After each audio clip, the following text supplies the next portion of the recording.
Clear है? देखो human respiratory system, देखो रेस्पिरेटरी का मतलब क्या होता है? रेस्पिरेशन। वो सिस्टम, सिस्टम का मतलब मैं बहुत बार बता चुकी हूँ, सिस्टम का मतलब क्या होता है? ऑर्गन्स, ऑर्गन्स, ठीक है?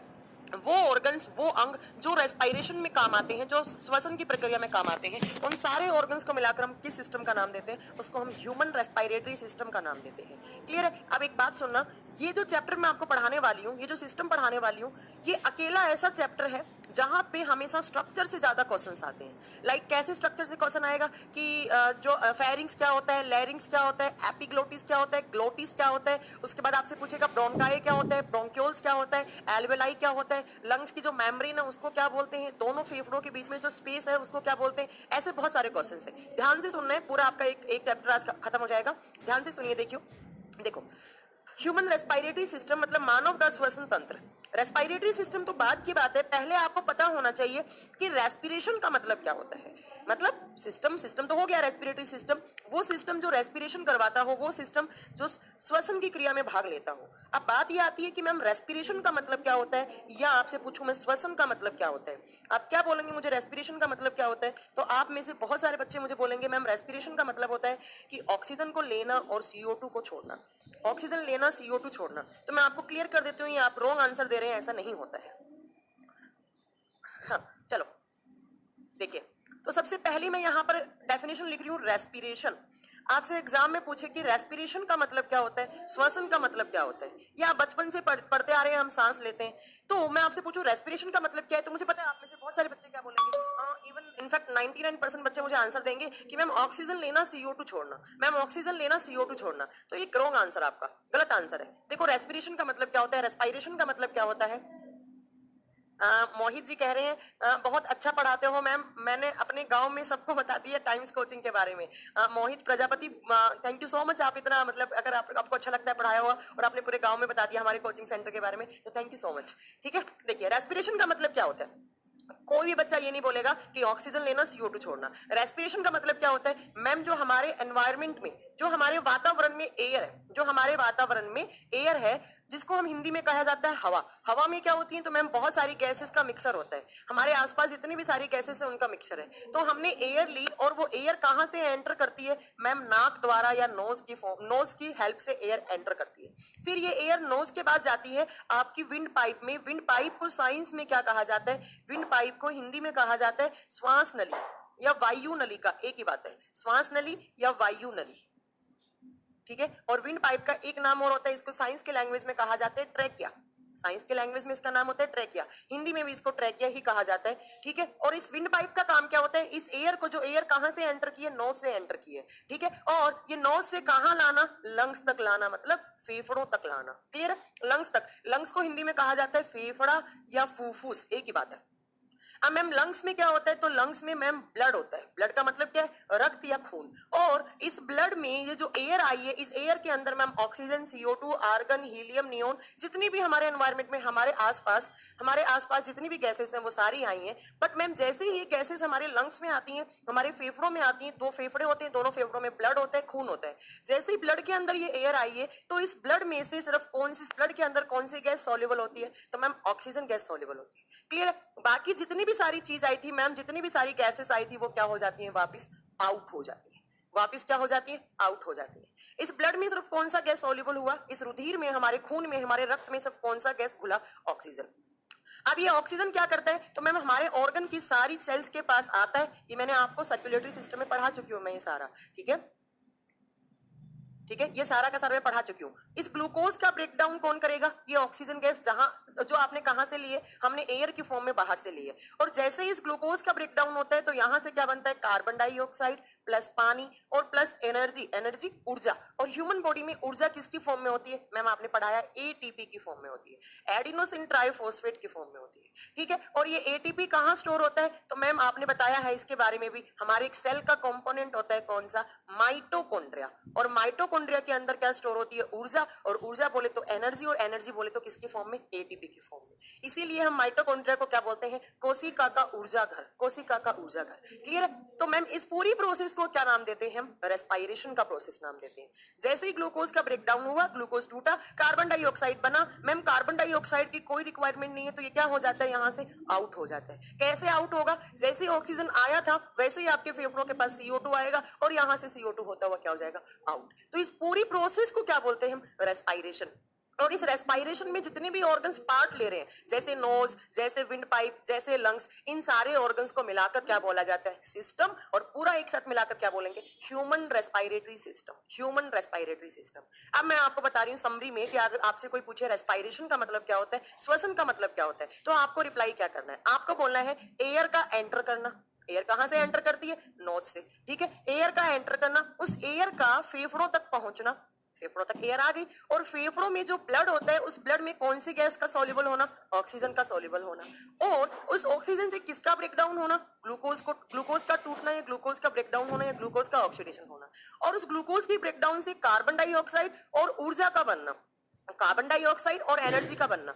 एनर्जी का कहां स्टोर होना, माइटोकॉन्ड्रिया में, और CO2 का क्या होना, आउट होना। तो इस पूरी प्रोसेस को क्या बोलते हैं, रेस्पिरेशन या श्वसन की प्रक्रिया। जो ऑर्गन्स इन्वॉल्व लेते हैं इस प्रोसेस में उनको सिस्टम बोलते हैं, और इस पूरे सिस्टम को बोलते हैं ह्यूमन रेस्पिरेटरी सिस्टम, मानव का श्वसन तंत्र। क्लियर है? बता देंगे रेस्पिरेशन का मतलब। तो मैम रेस्पिरेशन का मतलब इतना सारा होता है ना, तो हम ऑक्सीजन लेते हैं, मैंने बताया हम एयर लेते हैं, तो आपको बताना है ये पूरी की पूरी प्रोसेस को क्या बोलते हैं, रेस्पिरेशन। ठीक है, नेक्स्ट देखो, नेक्स्ट यहां से क्वेश्चन आता है कि ये जो रेस्पिरेशन है ये कितने टाइप का होता है। ये तो सिर्फ मैंने डेफिनेशन बताई है। अब क्वेश्चन आते हैं कि श्वसन की प्रक्रिया कितनी प्रकार की होती है, कितने टाइप का रेस्पिरेशन हो सकता है। तो जितने भी लिविंग ऑर्गेनिजम्स है, लिविंग ऑर्गेनिजम्स का मतलब क्या होता है, तो पहली क्लास में मैंने बताया था सजीव। सजीव किसको बोलते हैं मैम, हम सजीव कहा जाता है किसको, जो जिसकी ग्रोथ हो, जिसमें रेस्पिरेशन का प्रोसेस हो, जिसमें न्यूट्रिशन का प्रोसेस हो, जिसमें रिप्रोडक्शन का प्रोसेस हो। ये कुछ क्वालिटीज हैं जिनके पास होती हैं, उनको क्या कहते हैं हम, लिविंग ऑर्गेनिजम्स। तो जितने भी लिविंग ऑर्गेनिजम्स होते हैं, जितने भी आपके सजीव चीज होती हैं, उनमें रेस्पिरेशन होता है। और रेस्पिरेशन कितने टाइप का होता है, 2 टाइप का। कौन कौन सा, तो देखो पहला होता है एरोबिक रेस्पिरेशन, एरोबिक रेस्पिरेशन, और इसको हिंदी में कहा जाता है ऑक्सीश्वसन। इसको हिंदी में कहा जाता है ऑक्सीश्वसन। वैसे तो नाम से क्लियर है, वो रेस्पिरेशन जो ऑक्सीजन की प्रेजेंस में हो रहा हो, वो रेस्पिरेशन जो ऑक्सीजन की प्रेजेंस में हो रहा हो। ठीक है, दूसरा देखिए, दूसरा देखिए यहां पर होता है एनाएरोबिक रेस्पिरेशन, एनाएरोबिक रेस्पिरेशन, एनाएरोबिक रेस्पिरेशन, और हिंदी में कहा जाता है अनॉक्सीश्वसन। हिंदी में इसको कहा जाता है हिंदी में इसका नाम होता है अनॉक्सीश्वसन। तो मैम रेस्पिरेशन 2 टाइप का होता है, एरोबिक, एनारोबिक रेस्पिरेशन। देखो पहला इसमें डिफरेंस क्या होता है, ये वाला जो होता है एरोबिक रेस्पिरेशन, वो किसकी प्रेजेंस में होता है, ऑक्सीजन की प्रेजेंस में। यहाँ पर ऑक्सीजन की उपस्थिति होती है, मतलब एरोबिक रेस्पिरेशन में ग्लूकोज के ब्रेकडाउन के लिए कौन सी गैस मस्ट होती है, ऑक्सीजन। तो इसको हमने क्या नाम दे दिया, एरोबिक रेस्पिरेशन। और ये क्या होता है, ये ऑक्सीजन की एब्सेंस में भी हो सकता है। यहाँ पर होगा ऑक्सीजन की उपस्थिति, यहाँ होगा ऑक्सीजन की अनुपस्थिति। क्लियर है? दूसरा, इस रेस्पिरेशन की रिएक्शन क्या होती है, तो इसमें ग्लूकोज को जो ब्रेकडाउन होता है वो कौन सी गैस की हेल्प से किया जाता है, कार्बन डाइऑक्साइड प्लस पानी प्लस एनर्जी बनेगा यहाँ पर। और एनर्जी किसकी फॉर्म में, in the form of ATP. Clear है? बट इस रेस्पिरेशन में क्या डिफरेंस होता है, जब यहाँ पर एटीपी बनती है तो यहाँ पर इस रेस्पिरेशन की रिएक्शन में टोटल एटीपी के मॉलिक्यूल कितने जनरेट होते हैं, 38 मॉलिक्यूल ऑफ एटीपी। क्लियर है? ये डिफरेंस आपको याद रखना है। ये रेस्पिरेशन, ये एरोबिक रेस्पिरेशन की रिएक्शन, यहां पर क्या बनता है एनारोबिक रेस्पिरेशन में। तो ये वाला जो रेस्पिरेशन है मैम ऑक्सीजन की एब्सेंस में होता है, और यहां पर जो ग्लूकोज होता है सेल्स के पास, उसका थोड़ा बहुत ब्रेकडाउन ऑटोमेटिकली अपने आप होता रहता है। और यहां पर क्या क्या प्रोडक्ट बन सकते हैं वो डिपेंड करता है किस ऑर्गेनिज्म की बात कर रहे हैं आप। तो यहां पर हाँ ग्लूकोज होता है रितु शर्मा। देखिए यहां पर क्या होता है, यहां पर 38, हाँ सही बताया आपने आंसर पुलेंदर जी। यहां पर देखो, यहां पर बन सकता है इथेनोइक एसिड, यहां पर बन सकता है इथेनोइक अम्ल, यहां पर बन सकता है लैक्टिक एसिड, लैक्टिक एसिड, और यहां पर बन सकता है मिथेनोइक एसिड, मिथेनोइक एसिड। यहाँ पर तीन चीजें बन सकती हैं, या तो इथेनोइक एसिड या लैक्टिक एसिड या मिथेनोइक एसिड, प्लस यहाँ पर साथ में कौन सी गैस रिलीज होगी, कार्बन डाइऑक्साइड, और प्लस यहाँ पर बनती है एटीपी। एटीपी बोले तो ऊर्जा। बट यहाँ पर कितने मॉलिक्यूल बनते हैं ऊर्जा के, तो ओनली 2 मॉलिक्यूल्स। यहाँ पर 2 मॉलिक्यूल बनते हैं, यहाँ पर 38 मॉलिक्यूल ऑफ एटीपी बनते हैं। ठीक है, और अब इसका एग्जाम्पल पूछे जाए आपसे कि एरोबिक किस में होता है, तो एग्जाम्पल आप इसका देंगे पहला ह्यूमन बींग्स, और हिंदी में कहा जाएगा मनुष्य का शरीर। हम लोगों में कौन सा रेस्पिरेशन होता है, एरोबिक रेस्पिरेशन। या आप इसका एग्जांपल दे सकते हैं एनिमल्स, एनिमल्स बोले तो जानवर। या आप इसका एग्जांपल दे सकते हैं रेप्टाइल्स। रेप्टाइल्स क्या होते हैं, तो मैम सरीसृप या जो रैंकर चलते हैं। ठीक है, इतने सारे एग्जांपल आप इसके दे सकते हैं। एम्फीबियंस भी देख सकते हैं, दे सकते हैं आप। ठीक है, इसका एग्जाम्पल क्या होगा, इसके एग्जाम्पल में कौन कौन आता है, तो इसके एग्जाम्पल में आते हैं यूनिसेल्युलर ऑर्गेनिजम्स। यूनिसेल्युलर ऑर्गेनिज्म, और हिंदी में क्या कहा जाता है इनको, एक कोशिकीय जीव। पढ़ाया मैंने आपको सेल वाले चैप्टर में, एक कोशिकीय जीव। या इसका दूसरा एग्जाम्पल आप देख सकते हैं बैक्टीरिया। बैक्टीरिया बोले तो जीवाणु, हिंदी में क्या बोलेंगे, जीवाणु। या आप इसका एग्जाम्पल दे सकते हैं फंगस, फंजाई या फंगस, हिंदी में कहा जाएगा कवक। या आप इसका एग्जाम्पल दे सकते हैं वायरस, वायरस बोले तो विषाणु। ये तीनों एग्जाम्पल किसके होते हैं, तो ये तीनों एग्जाम्पल आते हैं मैम एनारोबिक रेस्पिरेशन में, जिसमें ऑक्सीजन की एब्सेंस होती है। ठीक है, हाँ अमीबा आपका यहाँ आ गया है यूनिसेल्युलर ऑर्गेनिज्म में, क्लियर है, और यहाँ पर ऑक्सीजन की प्रेजेंस होती है। अब आपको एक बात क्लियर होगी हम लोगों में किस टाइप का रेस्पायरेशन होता है, एरोबिक रेस्पायरेशन। हाँ ईस्ट भी एग्जाम्पल इसी का आएगा, पुलेंद्र कुमार, बिल्कुल ठीक है। मैम हिचकी क्यों आती है बताएंगे आगे, नीतीश कुमार जी रुक जाइए बताएंगे। ठीक है, तो ये आपको याद रखना है, एरोबिक रेस्पायरेशन, एनारोबिक रेस्पायरेशन, ये दोनों आपको याद रखने हैं।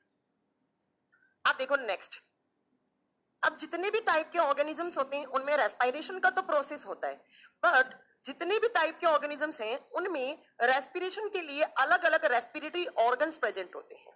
कैसे, जैसे आपसे पूछूं मैं कि जो मछली होती है, जो फिश होती है मछली, उनका मेन रेस्पिरेटरी ऑर्गन क्या होता है, तो मछलियों में मेन रेस्पिरेटरी का ऑर्गन कौन सा होता है, आप आंसर देंगे मैम क्या होता है, आप बोलेंगे कि मैम उनमें गिल्स होते हैं। मैंने बोला जो कॉकरोच होते हैं, कॉकरोच होते हैं, तो कॉकरोच को कॉकरोच का मेन रेस्पिरेटरी ऑर्गन क्या होता है। ऐसे ही आपसे पूछ लूं मैं अर्थवॉर्म, अर्थवॉर्म मतलब केंचुआ, उनका रेस्पिरेटरी ऑर्गन क्या होता है। ऐसे मैंने आपसे पूछ लिया कि जो मेंढक है उनमें सांस कहां से लिया, वो सांस कहां से लेते हैं, उनका मेन रेस्पिरेटरी ऑर्गन क्या होता है। देखो मेन रेस्पिरेटरी ऑर्गन का मतलब क्या है यहाँ पर, मतलब ऐसा ऑर्गन जहां पर ऑक्सीजन, एयर की एयर आ रही है, एयर से ऑक्सीजन आ रहा है, या ऑक्सीजन एयर की फॉर्म में आ रहा है और CO2 आउट हो रहा है। अगर मैं पूछूं हम लोगों के बारे में, अगर मैंने पूछा आपसे कि ह्यूमन बॉडी का मतलब हम लोगों का मेन रेस्पिरेटरी ऑर्गन क्या होता है, मैम रेस्पिरेशन स्टार्ट तो नोज से होता है, नाक से होता है, और फिर उसके बाद फेरिंग्स, लैरिंग्स, ट्रैकिया, ये सारे कुछ ऑर्गन्स इन्वॉल्व होते हैं। बट अगर मैं पूछूं मेन रेस्पिरेटरी ऑर्गन कौन सा होता है, मेन का मतलब क्या है, ऑक्सीजन आना, CO2 जाना, तो ये प्रोसेस कहां होती है, तो हमारा मेन रेस्पिरेटरी ऑर्गन क्या होता है, लंग्स होता है।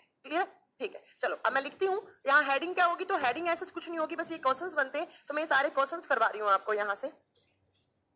यहाँ पर हेडिंग कुछ नहीं है, बस कुछ क्वेश्चंस हैं वो लिखवा रही हूँ मैं।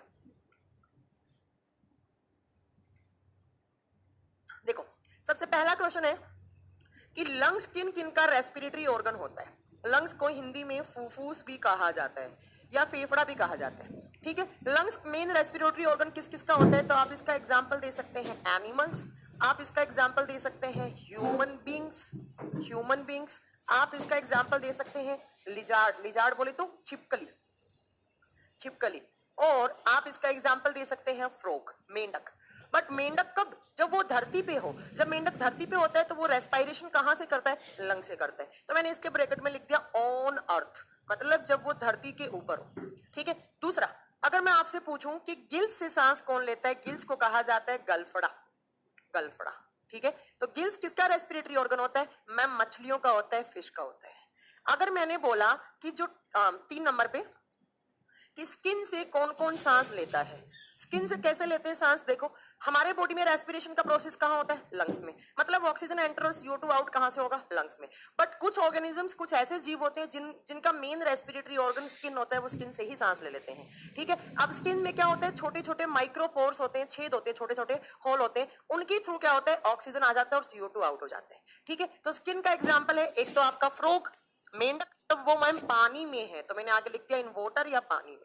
दूसरा यहाँ पर एग्जाम्पल आता है केंचुआ, अर्थवॉर्म, अर्थवॉर्म, ये भी जिसको किसान का दोस्त कहा जाता है, क्यों कहा जाता है? क्योंकि ये फर्टिलाइजेशन में काम आता है। अर्थवॉर्म, केंचुआ। नेक्स्ट अगर मैंने पूछा आपसे कि जो प्लांट है उनका रेस्पिरेटरी ऑर्गन क्या होता है, मेन रेस्पिरेटरी ऑर्गन की बात कर रही हूँ। ऐसे तो प्लांट में जो स्टेम सेल्स होती हैं उनके अंदर लेंटी सेल्स होती हैं, रूट हेयर्स भी काम करते हैं प्लांट रेस्पिरेशन में, जो बट वो मेन होती हैं उनको कहा जाता है स्टोमेटा, और हिंदी में कहा जाता है वात रंध्र। जो दिन में बंद हो जाते हैं और रात को खुल जाते हैं, रात को ऑक्सीजन लेंगे प्लांट, दिन में CO2 लेते हैं, रात को ऑक्सीजन लेते हैं, ठीक है। और ये स्टोमेटा कहाँ होते हैं मैम? लीफ के अंदर होते हैं। और आगे मैं लिख देती हूँ प्लांट। तो प्लांट का फेफड़ा पूछूं मैं अगर, तो कौन सा हो गया? स्टोमेटा हो गया, ठीक है। नेक्स्ट अगर मैं आपसे बात करूं कि ऐसे ऑर्गेनिज्म का नाम बताओ जो अपने ट्रैकियल ट्यूब से ही रेस्पिरेशन की प्रोसेस कर लेते हैं, हिंदी में बोला जाएगा इनको श्वास नली की सहायता से। मतलब कि जिनमें फेफड़े नहीं होते, जिनमें ऑक्सीजन इन और CO2 आउट, उनकी ट्रैकिया, ट्रैकिया क्या होता है? श्वास नली, विंड पाइप से ही हो जाता है, ठीक है। इसका एग्जाम्पल आप लिख सकते हैं इंसेक्ट्स, इंसेक्ट्स को हिंदी में बोलेंगे कीड़े मकोड़े, कीड़े मकोड़े। या आप इसका एग्जाम्पल लिख सकते हैं इंसेक्ट्स के अलावा आप कॉकरोच, जो कॉकरोच होते हैं उनका रेस्पिरेटरी ऑर्गन क्या होता है? तो मैम उनमें ट्रैकियल ट्यूब होती है, जो ट्रैकिया होता है वो ट्यूब की फॉर्म में होता है, तो वहीं पर रेस्पिरेशन का प्रोसेस हो जाता है। क्लियर है? 1 2 3 4 5, एक और लिख लो एग्जाम्पल। एक क्वेश्चन आता है कि ऐसे ऑर्गेनिज्म का नाम बताओ जो अपनी जनरल बॉडी सरफेस से ही सांस ले लेते हैं, मतलब शरीर से ही सांस ले लेते हैं, शरीर की सरफेस से ही सांस ले लेते हैं, शरीर की सतह से सांस ले लेते हैं। इसका एग्जांपल आता है यूनिसेल्युलर ऑर्गेनिज्म, एक कोशिकीय जीव। मैंने आपको बताया है कि जो एक कोशिकीय जीव होते हैं उनमें उनमें रेस्पिरेशन के लिए भी सेल होती हैं। जो यूनिसेलुलर ऑर्गेनिजम्स होते हैं उनमें क्या होता है? उनमें मैम एक ही सेल होती है या सेल्स बहुत सारी होती है, एक ही टाइप की होती है, तो उनमें उसी सेल में डाइजेशन होता है, उसी सेल में रेस्पिरेशन होता है, उसी सेल में एक्सक्रीशन होता है। तो उन सबको मिला के क्या कहा जाता है? उसका बॉडी, या उसका क्या कहा जाएगा? उसकी सेल्स कहा जाएगा। तो आपसे एग्जाम में क्वेश्चन पूछा जाएगा कि ऐसे ऑर्गेनिज्म का नाम बताओ जिनमें रेस्पिरेटरी ऑर्गन कोई अलग नहीं होता है, रेस्पिरेटरी ऑर्गन अलग नहीं होता है, उनमें सिर्फ उनकी जनरल बॉडी सरफेस से ही वो सांस ले लेते हैं। इतने सारे आपसे क्वेश्चन पूछे जाएंगे। अगर ज्यादा आपको कुछ नहीं याद करना है, आप एक अर्थवॉर्म याद कर सकते हैं, एक आप कॉकरोच याद कर सकते हैं, एक आप फ्रॉग याद कर सकते हैं, और एक आप प्लांट वाला याद कर सकते हैं, क्योंकि ज्यादा क्वेश्चंस यहीं से आते हैं। क्लियर है? तो ये यहां तक बात क्या होगी कि रेस्पिरेशन होता क्या है, कितने टाइप का होता है, हम लोगों में कौन सा होता है? हम लोगों में होता है एरोबिक रेस्पिरेशन, और उसके बाद मैंने बता दिया कि कौन कौन से ऑर्गेनिज्म में कौन कौन सा मेन रेस्पिरेटरी ऑर्गन होता है। मतलब अलग अलग जीवों में श्वसन की प्रक्रिया के लिए अलग अलग श्वसनी अंग पाए जाते हैं, वो आपको पता होना चाहिए। अब हमारा मेन चैप्टर क्या है? हमारा मेन चैप्टर है ह्यूमन रेस्पिरेटरी सिस्टम, मानव का श्वसन तंत्र। तो हमें क्या पढ़ना है? हमें पढ़ना है ह्यूमन रेस्पिरेटरी सिस्टम, मानव श्वसन तंत्र के बारे में पढ़ना है हमें। तो हमारा जो मेन चैप्टर था उसका नाम था ह्यूमन डाइजेस्टिव सिस्टम। जैसे आपने पढ़ा ह्यूमन सर्कुलेटरी सिस्टम, ऐसे ही आज आप पढ़ोगे ह्यूमन रेस्पिरेटरी सिस्टम। हाँ, मुझे प्लांट का रेस्पिरेशन भी करवाना है तो वो प्लांट में करवाऊंगी, वो यहाँ नहीं करवाऊंगी, वो बोटनी में करवाऊंगी, यहाँ नहीं करवाऊंगी, ठीक है। तो मैंने आप लिखा ह्यूमन रेस्पिरेटरी सिस्टम। तो आपकी हेडिंग क्या होगी? हेडिंग होगी मैम ह्यूमन रेस्पिरेटरी सिस्टम। सबसे पहला, ह्यूमन में रेस्पिरेशन की प्रोसेस कहां से स्टार्ट होती है? एक क्वेश्चन आते हैं कि डाइजेस्टिव सिस्टम कहां से स्टार्ट होता है। मैम डाइजेस्टिव सिस्टम, पाचन तंत्र, सबसे पहले हम खाना कहां खाते हैं? माउथ में। तो डाइजेस्टिव सिस्टम कहां से स्टार्ट हो गया? माउथ से। अगर मैं आपसे बात करूं रेस्पिरेटरी सिस्टम, श्वसन तंत्र कहां से स्टार्ट होता है, तो मुझे बताओ एयर कहां से एंटर करती है? मैम एयर नोज से एंटर करती है। तो human respiratory system started by nose. Clear है? बता देंगे। अब देखो नोज में क्या होते हैं, तो नोज से क्या होता है? पहला पॉइंट आप नोज नाक में लिख सकते हैं कि नाक द्वारा हवा आती है, air in and CO2 out. मैंने ऑक्सीजन इन नहीं लिखा है, मैंने लिखा है air in and CO2 out. नाक द्वारा हवा आती है और CO2 क्या होती है? बाहर जाती है।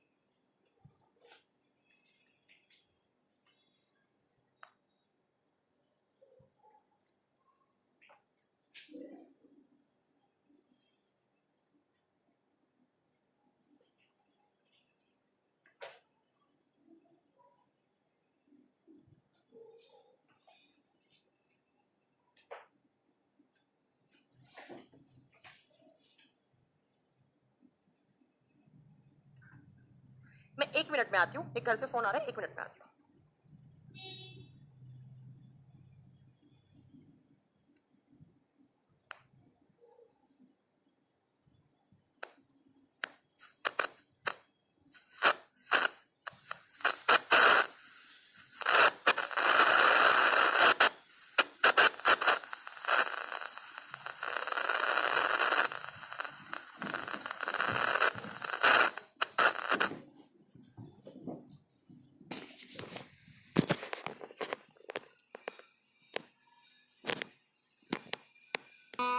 Percent CO2 out knows, okay, CO2 एक बार में कितने परसेंट छोड़ते हैं, ठीक है। मैं भी बताऊंगी सारे क्वेश्चंस के आंसर बताऊंगी, पहले रुक जाइए, आप मुझसे आगे मत चला करें, ठीक है ना। देखो मैम RRB जेई का एग्जाम जल्द ही है, प्लीज बायो और केमिस्ट्री का जल्दी खत्म करवा दो, रिवाइज का भी टाइम मिल पाएगा। तो रिवाइज तो आप करते रहिए, आपके पास फोन है, फोन में आप देखते रहिए, जितने भी आपके वीडियो है उतने देखते रहिए, ठीक है। देखो देखिए, तो नाक द्वारा एयर एंटर करती है और CO2 आउट करती है। अब नाक में ये एयर और CO2 कहां से आउट करते हैं, तो ये दोनों क्या होते हैं, हमारे नोज में जो दो पोर होते हैं उनको बोलते हैं नोस्ट्रिल्स, उनको कहा जाता है नोस्ट्रिल्स, नोस्ट्रिल्स, और हिंदी में इनको कहा जाता है नाक के छेद, जो दो दो दरवाजे होते हैं जो उनको वाल्व भी कहा जाता है। नोस्ट्रिल्स की हेल्प से एयर एंटर करती है और CO2 आउट करती है, क्लियर है। नेक्स्ट देखो, नेक्स्ट हमारे जो नोज में जो होते हैं नोजल हेयर्स, जो हमारे नोज में होते हैं नोजल हेयर्स, इन नोजल हेयर्स को क्या कहा जाता है, हिंदी में इनको कहा जाता है नाक के बाल, नाक के बाल, और साइंस की लैंग्वेज में इन नोजल हेयर्स का नाम क्या होता है, इनको कहा जाता है सीलिया।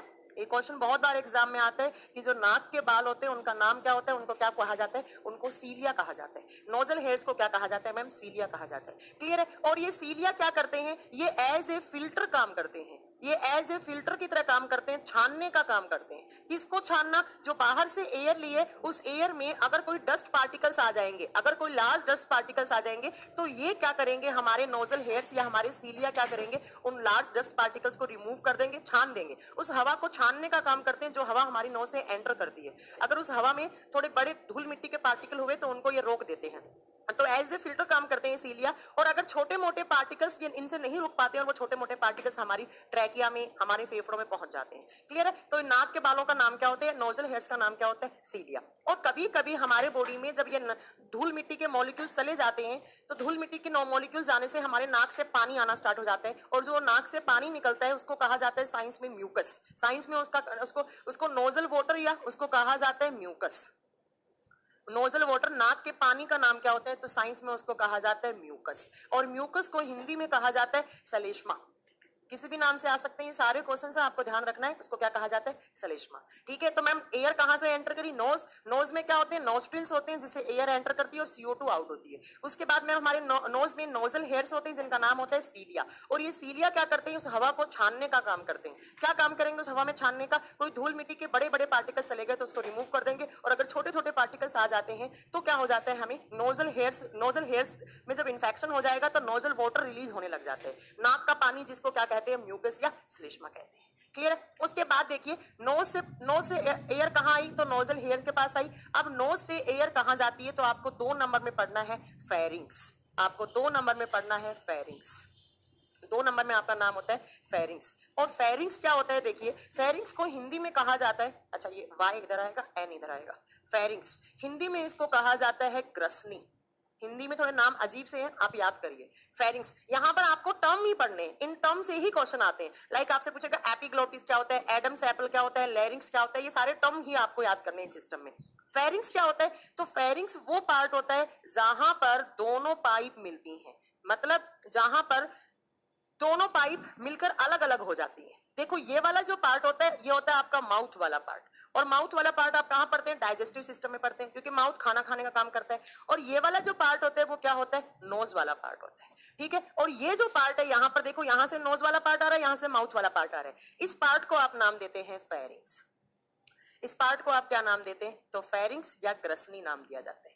अब इस फेरिंग्स का काम क्या होता है, तो ये फेरिंग्स क्या करता है, विंड पाइप को अलग करने का काम करता है, और आपका जो रेस्पिरेटरी सिस्टम होता है उसको अलग करने का काम, और जो आपका डाइजेस्टिव सिस्टम होता है उसको अलग करने का काम करता है। आपसे एग्जाम में क्वेश्चन क्या पूछेगा, आपसे एग्जाम में क्वेश्चन ये पूछेगा कि उस पार्ट का नाम बताओ जहां पर रेस्पिरेटरी सिस्टम और डाइजेस्टिव सिस्टम दोनों एक होते हैं या दोनों मिलते हैं, ठीक है। तो आप उसको आंसर क्या करेंगे, फेरिंग्स। या आपसे पूछ सकता है उस पार्ट का नाम बताओ जहां पर विंड पाइप और फूड पाइप दोनों मिलती हैं, तो उस पाइप को इस वाली जगह को क्या बोलेंगे, फेरिंग्स बोलेंगे, क्लियर है। इस फेरिंग्स के बाद क्या हो जाता है, तो एपिग्लोटिस आता है, एपिग्लोटिस से आपका विंड पाइप अलग, और आपका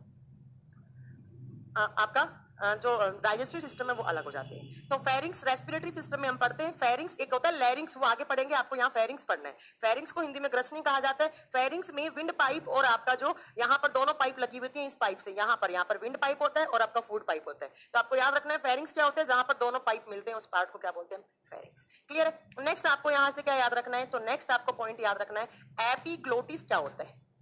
मैंने आपको डाइजेस्टिव सिस्टम में पढ़ाया था, देखो 2 पॉइंट हो गए, एक हो गया नोज, दूसरा आपने क्या पढ़ा, फेरिंग्स। अब क्या पढ़ेंगे आप तीसरा, तो तीसरा आपको पढ़ना है एपिग्लोटिस। ऐसे ही टर्म पढ़ने हैं आपको इस पूरे सिस्टम में, इसको कहा जाता है एपिग्लोटिस। और इसको हिंदी में क्या कहा जाता है, तो हिंदी में कहा जाता है इसको मैम घाटी का ढक्कन। घाटी का ढक्कन ये स्विच की तरह काम करता है, जैसे अपना स्विच होता है ना, बटन होता है, ऑन ऑफ करते हैं हम, वैसे ही ये काम करता है। ठीक है मोहित चौहान जी, आपको टेंशन लेने की बिल्कुल जरूरत नहीं है, आपका सिलेबस हो जाएगा एग्जाम से पहले, बस 10 से 12 दिन में आपका सिलेबस कंप्लीट कर दिया जाएगा इस बैच का, डोंट वरी। कम जो 2 घंटे की जगह 3 घंटे का बैच बन देंगे, इसको 10 दिन के अंदर हम आपका सिलेबस कंप्लीट करवा देंगे। ठीक है, चलो आपको टेंशन लेने की जरूरत नहीं है। एपिग्लोटिस क्या होते हैं, तो ध्यान से सुनो, फेरिंग्स के बाद आपका 3 नंबर पे आता है एपिग्लोटिस। और एपिग्लोटिस क्या होता है, वो वाला पार्ट जो स्विच की तरह काम करता है। ये 2 पाइप होती हैं आपके फेरिंग्स के नीचे की साइड, 2 पाइप बनना स्टार्ट हो जाती है। इस इधर वाली पाइप को हम नाम देते हैं फूड पाइप, और फूड पाइप को कहा जाता है भोजन वाली नलिका, भोजन नलिका, या आप खाने वाली नलिका कह सकते हैं। इधर वाला पाइप क्या होता है, तो इस पाइप का नाम होता है मैम विंड पाइप, और हिंदी में क्या बोलते हैं इसको, वायु नलिका। हिंदी में इसको कह सकते हैं आप श्वास नली या वायु नलिका। क्लियर है। अब मुझे बताओ, फूड पाइप यहाँ से ऊपर से किस ऑर्गन से कनेक्ट होना चाहिए, आपने फूड कहाँ से लिया है, माउथ से, और माउथ का फूड कहाँ जाता है, स्टमक में जाता है मैम, पेट में जाता है। तो ये वाला पाइप जो है वो माउथ और इधर स्टमक से कनेक्ट होता है, बट ये वाला जो पाइप होता है वो ऊपर नोज से कनेक्ट होता है। नोज की एयर कहाँ आती है, तो मैम लंग्स के पास आती है, फेफड़ों के पास आती है। ये दोनों पाइप होते हैं, और इस दोनों पाइप के ऊपर एक कैप लगा हुआ होता है, एक ढक्कन लगा हुआ होता है, एक पतली सी मेम्ब्रेन लगी हुई होती है। इतनी पतली मसल्स की मेम्ब्रेन होती है। अंशु जी आपका नंबर आ रहा है, आपका नाम आ रहा है, प्लीज आप इतने कमेंट मत कीजिए, आप पढ़ाई में ध्यान दीजिए, क्योंकि सारे बच्चे डिस्टर्ब होते हैं आपके कमेंट की वजह से। आप कुछ भी लिख रहे हैं, A X Y Z X B C, कुछ भी लिख रहे हैं आप, ठीक है, तो आप प्लीज पढ़ाई में ध्यान दीजिए। अगर नाम नहीं आ रहा है तो भी कोई बात नहीं है, बाद में आप देख सकते हैं, पहले समझ लीजिए। तो इन दोनों पाइप के ऊपर जो ढक्कन लगा हुआ होता है उसी को हम क्या नाम देते हैं, उसको नाम दिया जाता है मैम एपिग्लोटिस। अब एपिग्लोटिस क्या होता है, तो मैम मसल्स की बहुत पतली मेम्ब्रेन होती है, मसल्स की या मांसपेशियों की, जो एयर से वाइब्रेट होकर कभी इधर कभी इधर कभी इधर कभी इधर होती रहती है। ठीक है, तो जब क्या होता है, क्या बेसिकली जब आप फूड ले रहे होते हैं, आप खाना खा रहे होते हैं, तो ये एपिग्लोटिस आपकी श्वास नली को ब्लॉक कर देता है। मतलब एयर तो आएगी यहाँ से, बट फूड पार्टिकल्स यहाँ ना चला जाए, तो प्रेशर लग के इधर की साइड चला जाता है एपिग्लोटिस। ठीक है, अभी आप खाना नहीं खा रहे हैं तो ज्यादा की साइड किस साइड झुका हुआ है यहाँ पर, तो ये आपके फूड पाइप वाली साइड पे ज्यादा झुका हुआ है। ठीक है, हो गया। तो आपसे पूछेगा कि उस इसको क्या बोलते हैं, इसको स्विच नाम दिया जाता है। आपसे पूछेगा कि आपके गले वाले पार्ट में जो एज ए स्विच काम करता है उसका नाम क्या होता है, उसका नाम क्या होता है, घाटी का ढक्कन, एपिग्लोटिस। कभी कभी क्या होता है, आप फूड खा रहे हैं तो खाना ऐसे आ रहा है, यहाँ से ऐसे ऐसे स्टमक में जा रहा है, बट आप खाना खाते समय आपने जोर से हंस दिया या जोर से बोल दिया, तो ये एपिग्लोटिस पे प्रेशर लगेगा, और जब एपिग्लोटिस पे प्रेशर लगेगा तो आपकी इस विंड पाइप पे प्रेशर लग के ये फूड के पार्टिकल्स हैं वो कहाँ जाएंगे, विंड पाइप में आ जाएंगे, श्वास नली में। और श्वास नली में क्या आ रही थी मैम, एयर आ रही थी, और किसका रास्ता ब्लॉक हो जाएगा, एयर का रास्ता ब्लॉक हो जाता है, और इंसान को थोड़ा सा ऐसे मतलब खांसी सी आने लग जाती है, या इंसान को थोड़ा सा एयर की एब्सेंस में इंसान को हार्ट अटैक भी आ सकता है। ठीक है, हाँ, तभी कहते हैं खाना खाते समय बोलना नहीं चाहिए, हंसना नहीं चाहिए, या फिर जोर से खांसना भी नहीं चाहिए। क्लियर है, हो गया। चलो, तो इसको क्या बोलते हैं हम, इसे जिसे क्या बोला है आपने, क्या लिखा है महेंद्र जी, जिसे लालरी भी कहते हैं। नहीं, ये मुझे कुछ समझ में नहीं आया आप क्या बोलना चाह रहे हैं। ठीक है, तो इसको एपिग्लोटिस कहते हैं। तो सबसे पहले एयर कहां से आई, नोज से, नोज के बाद कहां आई, फेरिंग्स में, फेरिंग्स से एयर होती हुई देखो एपिग्लोटिस। एपिग्लोटिस जब एयर आ रही है तो एक ज्यादा किस साइड झुका हुआ होगा, फूड पाइप पे, और यहां से एयर कहां आती है, तो आपकी इस विंड पाइप में आ रही होती है। क्लियर है, तो आप 4 नंबर पे आपको क्या पढ़ना है, विंड पाइप, या फिर उसको क्या पढ़ना है, ट्रैकिया, श्वास नली। अब आपको क्या पढ़ना है 4 नंबर पे, तो श्वास नली के बारे में पढ़ना है। सारे आपको नंबरिंग याद होनी चाहिए। तो 4 नंबर पे मैं क्या लिखूं, यहाँ पे विंड पाइप लिखूं। यहां से भी बहुत सारे क्वेश्चंस आते हैं, विंड पाइप से भी। विंड पाइप का नाम क्या होता है मैम, आपने बताया, उसको ट्रैकिया कहा जाता है, और हिंदी में क्या कहा जाता है, वायु नलिका कहा जाता है, वायु नलिका। तो सबसे पहला क्वेश्चन तो आता है कि ये जो ट्रैकिया होती है, ये इसका काम क्या होता है, तो ट्रैकिया क्या करती है, जो नोज से हमने एयर ली है उस एयर को कहाँ ट्रांसफर करती है, ये लंग्स तक ट्रांसफर करती है। तो ये एयर लिख दिया मैंने यहाँ पर, तो trachea transfer air from nose to lungs. श्वास नली का कार्य, श्वास नली का कार्य। एपिग्लोटिस वॉइस बॉक्स नहीं होता है सुरजीत जी, अभी बताऊंगी वॉइस बॉक्स क्या होता है। आप लोग बहुत आगे चलते हो यार, रुक जाओ, मैंने कह दिया आप आगे कमेंट मत किया करें। जब मैं पढ़ा दूं फिर आपको कुछ समझ में ना आए तो आप मुझसे आगे आकर पूछ सकते हैं, बट मुझे आने तो दीजिए, वॉइस बॉक्स तक तो मैं पढ़ाऊंगी। तुम लोग टीचर का दिमाग मत खराब किया करो ये फालतू का कमेंट करके, रुक जाओ, ठीक है। तो ट्रैकिया का काम क्या होता है? नोज की एयर को फेफड़ों तक ट्रांसफर करना। क्लियर है? अब ये ट्रैकिया कैसे होता है? तो ऐसे होता है आपका ट्रैकिया। फूड पाइप में या नहीं पढ़ाऊंगी क्योंकि फूड पाइप हमने किस सिस्टम में पढ़ ली? डाइजेस्टिव सिस्टम में। तो ये आपका ट्रैकिया, और इस ट्रैकिया के ऊपर ऐसे यहां पर आपका क्या होता है? आपका वॉइस बॉक्स होता है ऐसे। इस ट्रैकिया से क्या आ रही है? एयर आ रही है यहां पर ऐसे, ठीक है। और ये एयर कहां जाती है? तो लंग्स के पास जाती है, फेफड़ों के पास जाती है।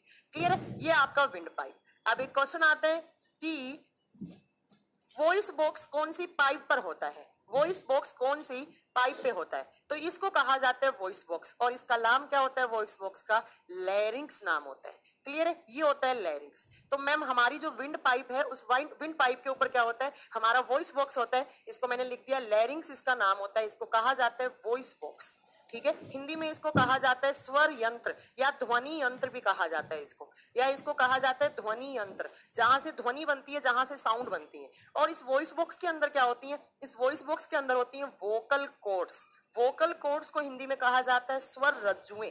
पतली पतली मेम्ब्रेन होती है, और ये वोकल कॉर्ड्स क्या करती हैं? वाइब्रेट करती हैं। किससे? एयर से वाइब्रेट होंगी, और ये क्या बनाती हैं? तो मैम ये साउंड या ध्वनि बनाती हैं।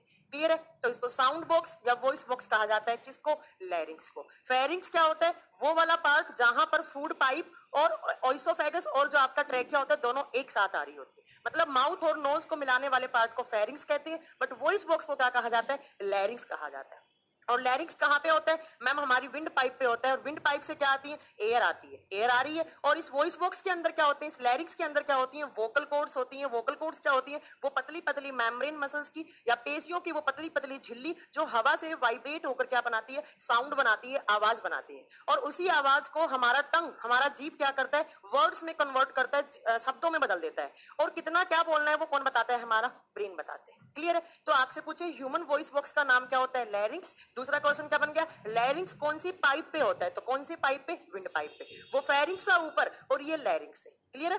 नेक्स्ट देखो, ये जो लैरिंक्स है इसके चारों तरफ ऐसे कार्टिलेज मसल्स होती हैं, ऐसे कार्टिलेज मसल्स जुड़ी हुई होती हैं, और इस मसल्स को, इस वाले पार्ट को कहा जाता है एडम्स एप्पल। इनको कहा जाता है एडम्स एप्पल।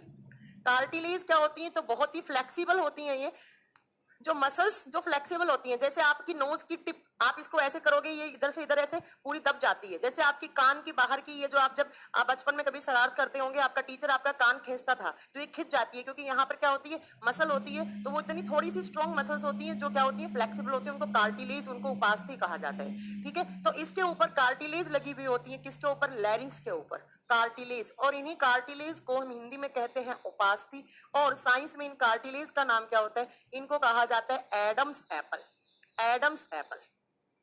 अब एडम्स एप्पल का हिंदी में नाम एडम्स एप्पल ही होता है। इसको हिंदी में एडम्स एप्पल ही कहा जाता है, कुछ अलग नाम नहीं होता है। और इस एडम्स एप्पल के बारे में आपको एक पॉइंट याद रखना है, it is found in only mails. It is found in only mails. यह सिर्फ नर शरीर में पाया जाता है, यह सिर्फ नर मनुष्य में पाया जाता है। मादाओं में नहीं होता है, लड़कियों में नहीं होता है, नर मनुष्य में पाया जाता है। और इसके अंदर क्या होती है? कार्टिलेज होती है। कभी आपने देखा होगा आपके घर में ब्रदर है, आपके पापा हैं, तो यहाँ पर थोड़ा सा बाहर की साइड उठा हुआ पोर्शन सा होता है, उसी को कहा जाता है एडम्स एप्पल। कहाँ पर होता है? लैरिंक्स के ऊपर। आपसे एग्जाम में क्वेश्चन आएगा कि लैरिंक्स के ऊपर जो कार्टिलेज होती है, जो उपास्थि होती है, उसको टर्म क्या बोलते हैं, उसको नाम क्या दिया जाता है? तो आपको क्या बोलना है? एडम्स एप्पल नाम दिया जाता है। ठीक है? और ये एडम्स एप्पल किस में होता है? सिर्फ लड़कों में होता है, लड़कियों में ये नहीं होता है। क्लियर है? ठीक है मैम, हो गया।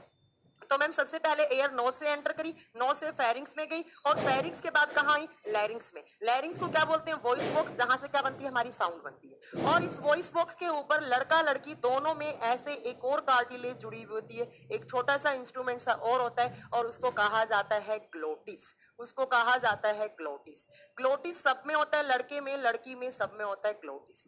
ठीक है? और इस ग्लोटिस का काम क्या होता है? जो एयर आ रही है उसको अंदर की साइड, इस अंदर की साइड भेजना, जो एयर आ रही है उसको अंदर की साइड भेजना, और जो साउंड बन रही है उसको बाहर की साइड भेजना। ठीक है? एपिग्लोटिस क्या होता है मैम? स्विच होता है। एपिग्लोटिस कहाँ होता है? दोनों पाइप के ऊपर लगा हुआ होता है। जब हम खाना खा रहे हैं तो विंड पाइप पे ज्यादा, और जब हम सांस ले रहे हैं, खाना नहीं खा रहे हैं, तो कौन से पाइप को कवर करता है? तो ओइसोफेगस या फूड पाइप को कवर करता है। बट एडम्स एप्पल क्या होता है? लैरिंग्स के चारों तरफ जो मसल्स होती हैं, कार्टिलेज मसल्स होती हैं, उनको कहा जाता है एडम्स एपल। और एडम्स एपल सिर्फ किसमें होता है? तो लड़कों में होता है। ये क्वेश्चन अच्छा है, ये एग्जाम में पूछा भी जाता है। उसके बाद आपसे पूछे ग्लोटिस क्या होता है, तो ग्लोटिस किसके ऊपर लगा हुआ होता है? लैरिंग्स के ऊपर। लैरिंग्स क्या होता है? वॉइस बॉक्स के ऊपर। और ग्लोटिस का काम क्या होता है? साउंड को बाहर की साइड फेंकना, जो आप बोल रहे हो उसको बाहर की साइड, और जो आप एयर ले रहे हो उनको अंदर की साइड। तो ये अंदर की साइड एयर कहाँ आएगी? लंग्स से विंड पाइप से होती हुई कहाँ आ जाती है? लंग्स में आ जाती है। ठीक है, लंग्स में आ जाती है। तो सबसे पहले आपने क्या पढ़ा? नोज। नोज से कहाँ आई? एयर। फेरिंग्स में। फेरिंग्स के बाद कहाँ आई?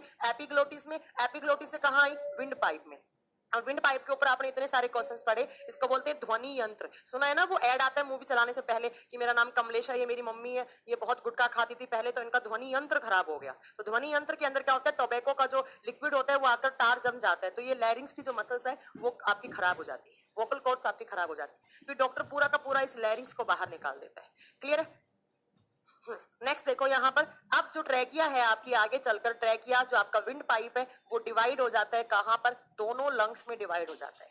तो नेक्स्ट पॉइंट आपको ट्रैकिया में लिखना होता है, मैंने लिखा नहीं है, आपको समझना है कि trachea is divided into both lungs. Trachea is divided into both lung. मानव वायु नलिका दोनों फेफड़ों में विभाजित हो जाती है।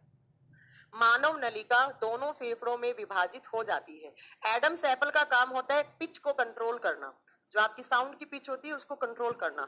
ठीक है, देखो अब कहां पर आपको नेक्स्ट 5 नंबर पे ऑर्गन कौन सा पढ़ना है? तो लंग्स। अब कहाँ आए? लंग्स में। लंग्स को क्या कहा जाता है? फेफड़ा कहा जाता है। हिंदी में क्या कहा जाता है? फेफड़ा कहा जाता है। क्लियर है? आप देखो लंग्स में आपको क्या याद रखना है? लंग्स में आपको याद रखना है कि it is the main respiratory organ.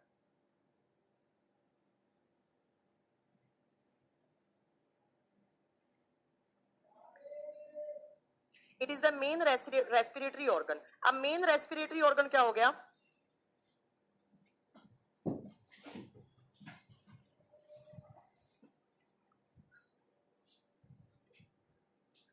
तो देखो लंग्स में सबसे पहला पॉइंट क्या हो गया? It is the main respiratory organ. यह मुख्य श्वसनीय अंग है। मेन रेस्पिरेटरी ऑर्गन का मतलब हो गया जो मुख्य आपका जो रेस्पिरेटरी ऑर्गन होता है। ठीक है,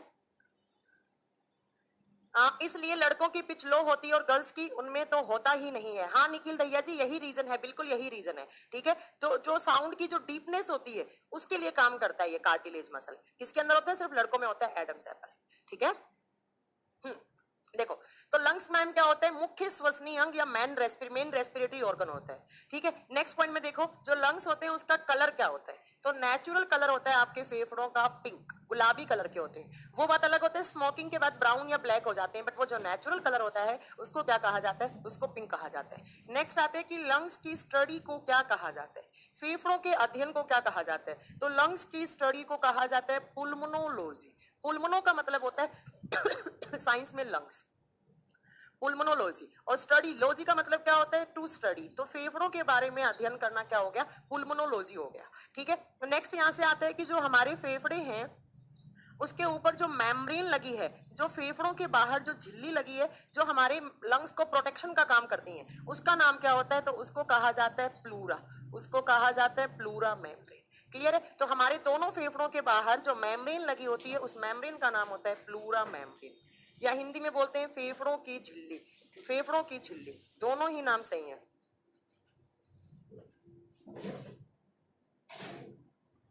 ठीक है, नेक्स्ट आता है कि आपके लंग्स का वेट कितना होता है? दोनों फेफड़ों का वजन कितना होता है? तो दोनों फेफड़ों का अप्रोक्सीमेटली वजन होता है 1.3 किलोग्राम। 1.3 किलोग्राम। क्लियर है? फेफड़े सेकंड लार्जेस्ट इंटरनल ऑर्गन होते हैं। फर्स्ट होता है आपका लीवर जो 1.5 से 1.8 किलोग्राम के बीच में होता है, बट जो फेफड़े होते हैं वो 1.3 किलोग्राम के होते हैं। ये क्वेश्चन याद रखना है आपको। फेफड़ों की झिल्ली का नाम क्या होता है? तो फेफड़ों की मेम्ब्रेन को क्या कहा जाता है मैम? प्लूरा मेम्ब्रेन कहा जाता है, प्लूरा झिल्ली कहा जाता है। क्लियर है? अब आप एक मेरे साथ डायग्राम बनाइए, वो डायग्राम बनाएंगे तो आपको पूरा याद रहेगा कि कैसे कहां पर क्या फेफड़ों में काम होता है। लंग्स मेन रेस्पिरेटरी ऑर्गन होते हैं, कलर पूछे पिंक कलर का, स्टडी पूछे पुल्मोनोलॉजी, और जो डॉक्टर होते हैं उनको बोलते हैं लंग्स स्पेशलिस्ट, डॉक्टर को बोलते हैं पुल्मोनोलॉजिस्ट। क्लियर है? और लंग्स के बाहर जो मेम्ब्रेन होती है उसको बोलते हैं प्लूरा मेम्ब्रेन। दोनों फेफड़ों का वजन कितना होता है? 1.3 किलोग्राम। अब बनाइए एक डायग्राम पूरे के पूरे इस रेस्पिरेटरी सिस्टम का, क्योंकि यहाँ डायग्राम से ही आपके कम से कम 8 से 10 क्वेश्चंस क्लियर होंगे। इस डायग्राम के बिना आप बना ही नहीं सकते रेस्पिरेटरी सिस्टम। देखो ये आपका विंड पाइप, ये आपका विंड पाइप, जिसको हम क्या नाम देते हैं, ट्रैकिया। और आगे चलकर ट्रैकिया ऐसे डिवाइड हो जाती है, किसमें, दोनों फेफड़ों में विभाजित हो जाती है। आगे चलकर आपकी जो श्वास नली होती है वो दोनों फेफड़ों में विभाजित हो जाती है।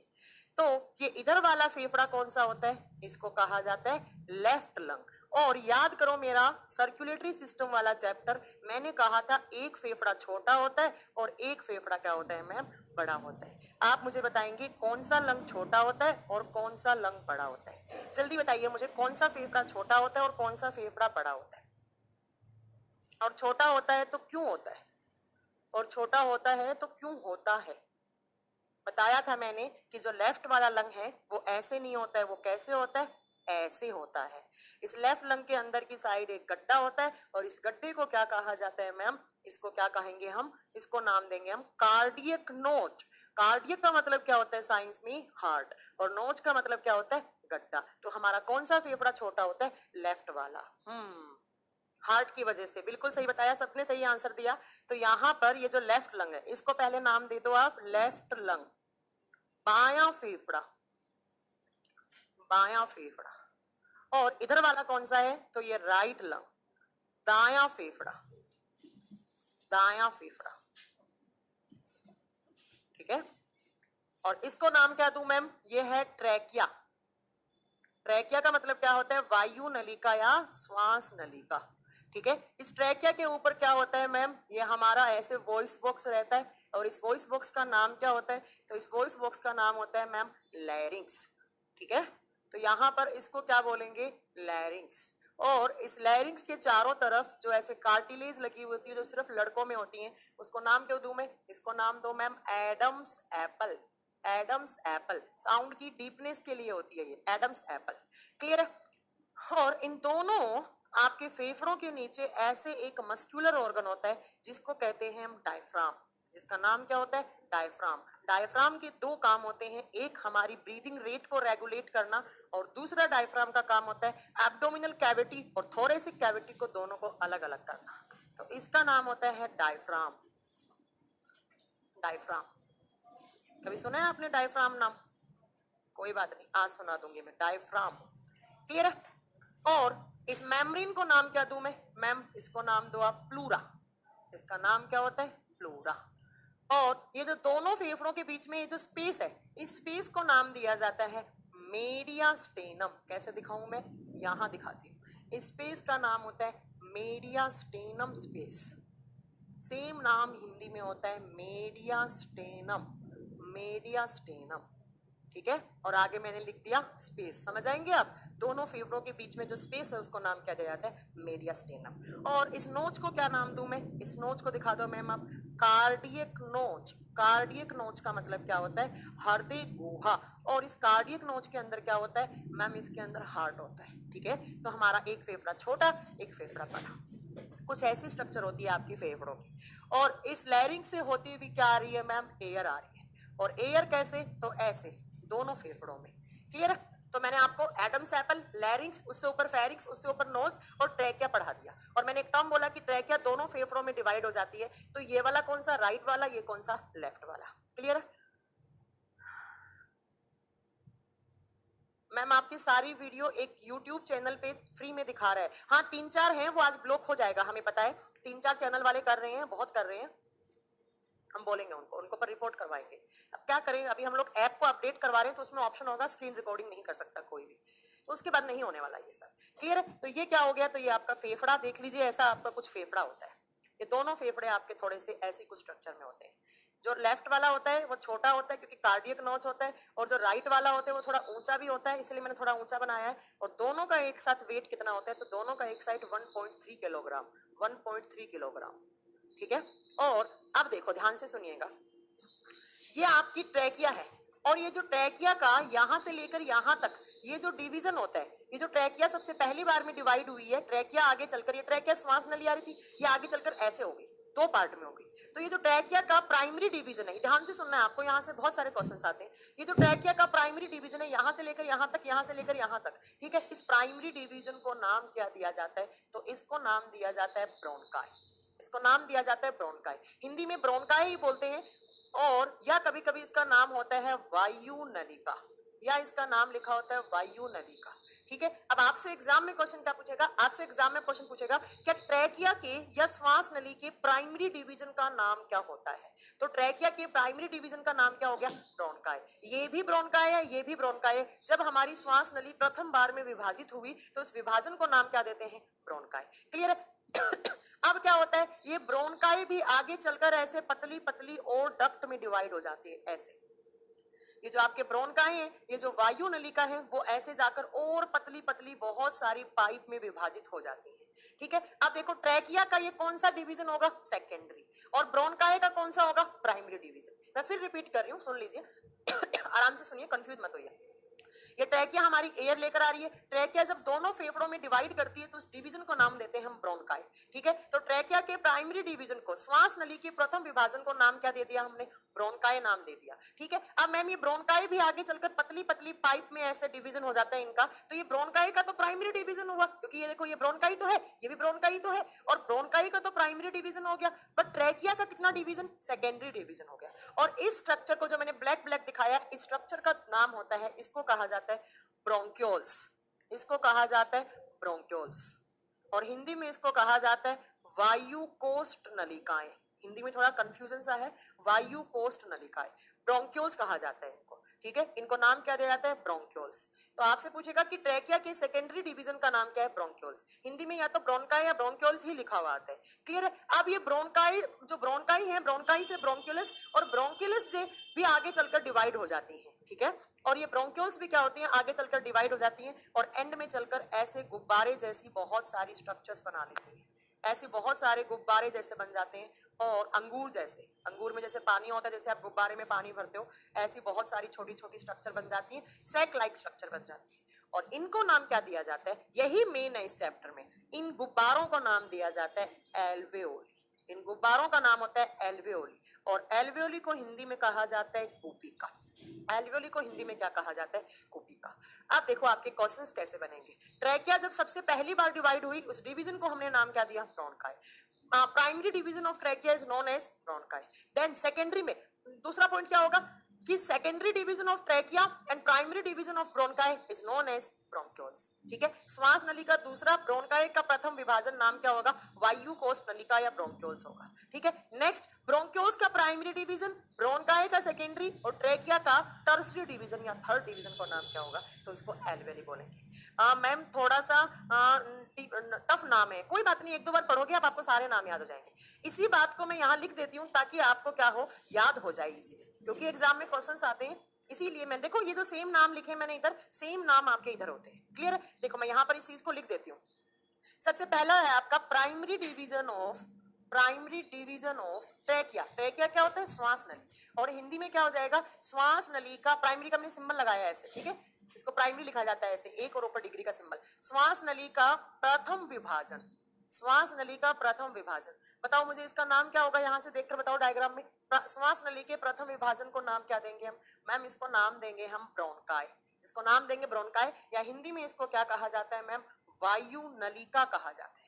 ठीक है, तो एक पॉइंट तो आपका ये हो गया। दूसरा देखो, दूसरा पॉइंट क्या होगा यहाँ पर, दूसरा होगा मैम कि सेकेंडरी डिवीजन ऑफ या second division of trachea, second division of trachea, but या आप कोमा लगा के लिख सकते हो प्राइमरी डिवीजन ऑफ, प्राइमरी, ध्यान से सुनना, कमेंट पे ध्यान मत देना, primary division of bronchi, primary division of bronchi. Hindi में क्या होगा, श्वास नली का दूसरा विभाजन, श्वास नली का दूसरा, सेकंड, दूसरा विभाजन। ये एग्जाम में क्वेश्चन आते हैं, मैं बता चुकी हूँ कि इस चैप्टर से हमेशा स्ट्रक्चर से ज्यादा क्वेश्चन आते हैं। ठीक है, श्वास नली का दूसरा विभाजन, और वायु नलिका, और जो हिंदी मीडियम से उनको इंग्लिश टर्म याद रखने पड़ेंगे क्योंकि पेपर में ब्रोंकाई ही नाम आता है हिंदी में, और वायु नलिका का प्रथम विभाजन, का प्रथम विभाजन नाम क्या होगा, इसको, इसको नाम क्या दिया जाएगा, मैम आपने वहां पर देखो नाम क्या दिया है, तो उसको मैंने नाम क्या दिया है, ब्रोंक्यूल्स, उसको नाम क्या दिया है मैंने, ब्रोंक्यूल्स।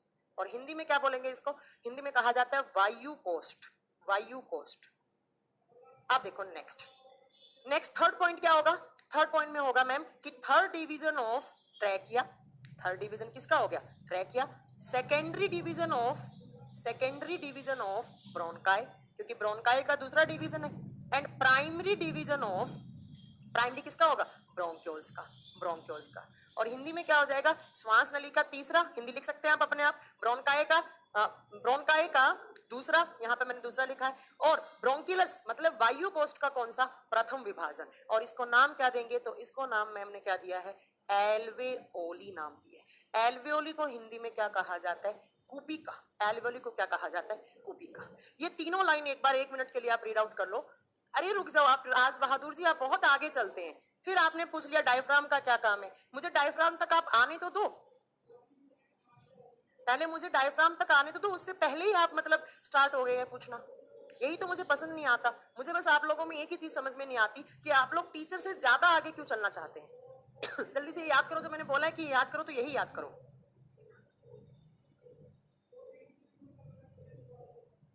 अभी तो डायफ्राम तक आए ही नहीं है, देखो अभी तो हम फेफड़े में ही घूम रहे हैं।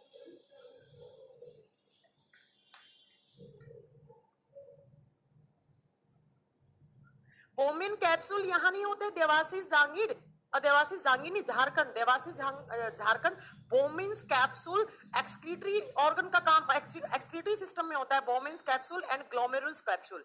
वो आप किडनी में पढ़ेंगे देवाशीष, आप कंफ्यूज हो रहे हैं, यहाँ नहीं होते हैं बोमिन्स कैप्सूल। चलो हो गया। सोबित शर्मा कह रहे हैं India's best faculty for biology. अरे नहीं, ऐसा कुछ नहीं है सोबित, ऐसा कुछ भी नहीं है, ये आपको गलत लग रहा है, ये आपको गलत लग रहा है। हो गया, ये वाली चीज रब कर दूं, समझा देंगे आप, ठीक है। अब अपनी छोटी सी एक हेडिंग हो जाएगी एल्वेलाई, एक छोटी सी हेडिंग हो जाती है एल्वेलाई। यहां से क्वेश्चन आते हैं एल्वेलाई से, इसलिए हमें ये पढ़ाना पड़ेगा। समझ में आ रहे हैं ना तुम लोगों को, रेस्पिरेटरी सिस्टम सारे क्वेश्चंस आते हैं, समझ में आ रहा है ना। जल्दी से मुझे कमेंट करके बताएं कि, जल्दी बताइए, एसएससी गुरुकुल, अच्छा ये गुरुकुल अकेडमी है क्या, जो गुरुकुल एक चलता है। थैंक्स मैम, आपने बायो पढ़ने का तरीका बता दिया। ओके, एसएससी गुरुकुल, जल्दी बताइए, समझ में आ रहा है ना, फिर मैं आगे स्टार्ट करूं। देखो, अरे तुम लोग इतने सेंटी मत करो, मुझे इतनी तारीफ मत करो, फिर मैं नहीं पढ़ाऊंगी ऐसा, ठीक है ना। ज्यादा तारीफ नहीं करनी चाहिए टीचर की। ओके मैम, 100% यस, ओके चलो, समझ में आना चाहिए। हो गया। देखो तो मैम एयर, देखो आपकी ट्रैक कैसे होती हुई कहाँ आई, ब्रोंकाई, यहाँ पर एयर की बात है। रेस्पिरेटरी सिस्टम का मतलब ही क्या है, एयर, हवा। मैम मुझे बायोलॉजी नहीं आती, पर अब मैं किसी को भी पढ़ा सकता हूँ। Okay, thank you so much. तो अगर आपको ऐसा लग रहा है तो फिर आप हमारे कोचिंग के बारे में 4-5 लोगों को बताना जरूर, ठीक है। जिसको मेरा बायोलॉजी पढ़ाया हुआ अच्छा लगता है, जिसको पढ़ा हुआ समझ में आता है, तो वो क्या करे, मुझे आप लोगों से एक रिटर्न गिफ्ट चाहिए। रिटर्न गिफ्ट क्या, कि हमारे कोचिंग के बारे में 5 से 6 लोगों को बताना है आपको, ठीक है। इससे ज्यादा मुझे कुछ नहीं चाहिए। मैम वॉर्म और कोल्ड ब्लड क्या होता है, ठीक है मैं बता दूंगी। आज सेट में था, मैंने बताया भी है देवाशीष जी, कि जिनका बॉडी टेम्परेचर, जिनका ब्लड का बॉडी के टेम्परेचर को रेगुलेट उनका ब्रेन करता है, तो उनको कहते हैं हम वार्म ब्लडेड। और कोल्ड ब्लड होते हैं जिनके बॉडी टेम्परेचर को उनकी स्किन कंट्रोल करती है। कोई बात नहीं, मैं आगे पढ़ा दूंगी।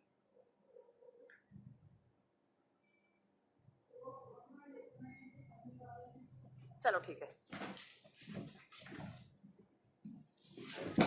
निखिल दैया कह रहे हैं तारीफ उनकी की जाती है जो काबिल होते हैं। ओके ओके मैम, अभी तो आ रहा है, बाद में भूल जाते हैं। रोहित शर्मा जी तो कुछ क्या, 2-3 बार वीडियो देख लीजिए आप। मैम सबको बताया है, कुछ लोगों ने ज्वाइन कर लिया है। ओके, मेरा नाम लीजिए, एग्जाम हंटर, आप अपना नाम तो लिखिए। एकदम बेस्ट, मेरा नाम लीजिए। मैंने अपने नाम व्हाट्सएप ग्रुप में बता दिया सबको। ओके, बहुत बढ़िया राज बहादुर जी, बहुत अच्छा बोला आपने। अगर आप लोगों को अच्छा लगता है मेरा पढ़ाया हुआ, तो आप लोग बस मुझे एक ही गिफ्ट दे दो हमारी कोचिंग के बारे में, 4-5 हाँ, और दुआएं दो हमारे कोचिंग को। बिल्कुल बिल्कुल किरण मैम, किरण यादव, आपने दुआ दी है, बहुत अच्छी बात है। चलो अब स्टार्ट करें आगे। देखो एक छोटी सी हेडिंग है आपकी एल्वेओली। एल्वेओली हिंदी में इसको कहा जाता है कुपिका। कुपिका क्लियर है, कुपिका। देखिए एल्वेओली में आपको सबसे पहला क्वेश्चन आता है कि इस एल्वेओली का आकार कैसा होता है। एक सेकंड में मार्कर चेंज कर लूं, थोड़ी इंक खत्म हो गई है मार्कर में, इसको रीड कर। देखो एल्वेओली का पहला क्वेश्चन क्या आता है, देखो एल्वेओली का पहला क्वेश्चन आता है कि एल्वेओली का आकार कैसा होता है। तो आपको आंसर देना है, इनका आकार अंगूर जैसा होता है, ग्रेप्स लाइक स्ट्रक्चर होती है, अंगूर के गुच्छे जैसी होती है, अंगूर जैसी होती है। क्लियर है। दूसरा आपको यहां से पॉइंट क्या याद रखना है कि एल्वेओली जो होती है वो हमारी रेस्पिरेटरी सिस्टम की यूनिट होती है।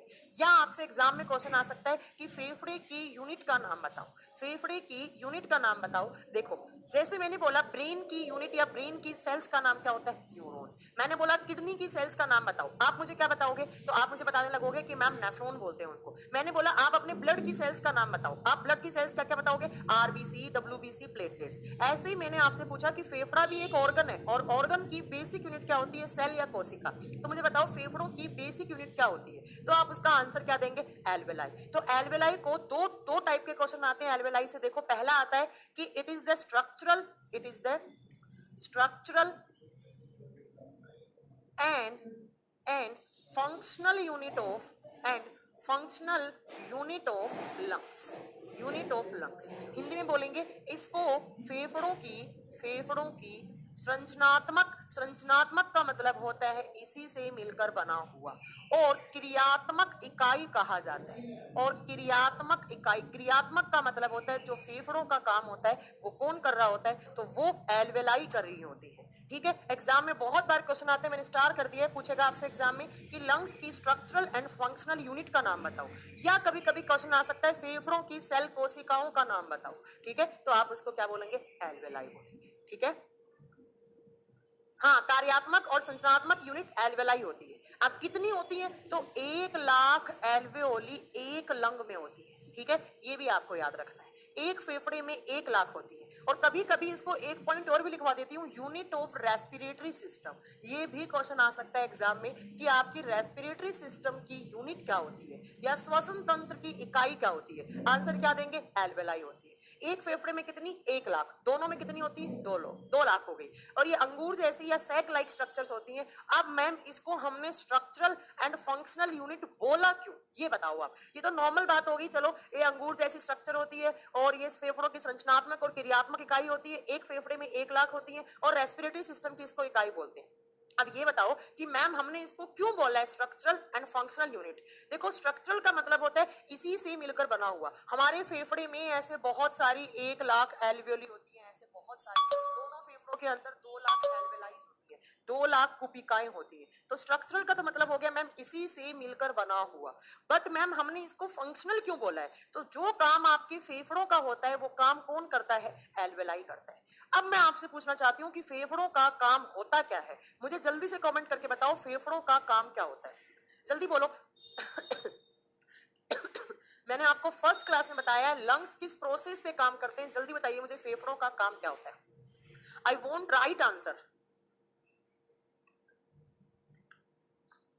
कोई भी मुझे गलत आंसर नहीं देगा, जल्दी बताओ। लंग्स का फंक्शन क्या होता है? फेफड़ों का काम क्या होता है? जल्दी बताइए।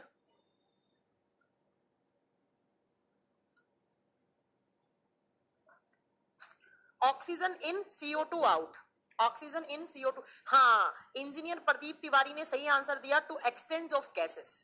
आपसे कभी भी पूछे फेफड़ों का काम क्या होता है, आपको बोलना है हमारे ब्लड में ऑक्सीजन को सॉल्युबल करना और CO2 को क्या करना? आउट।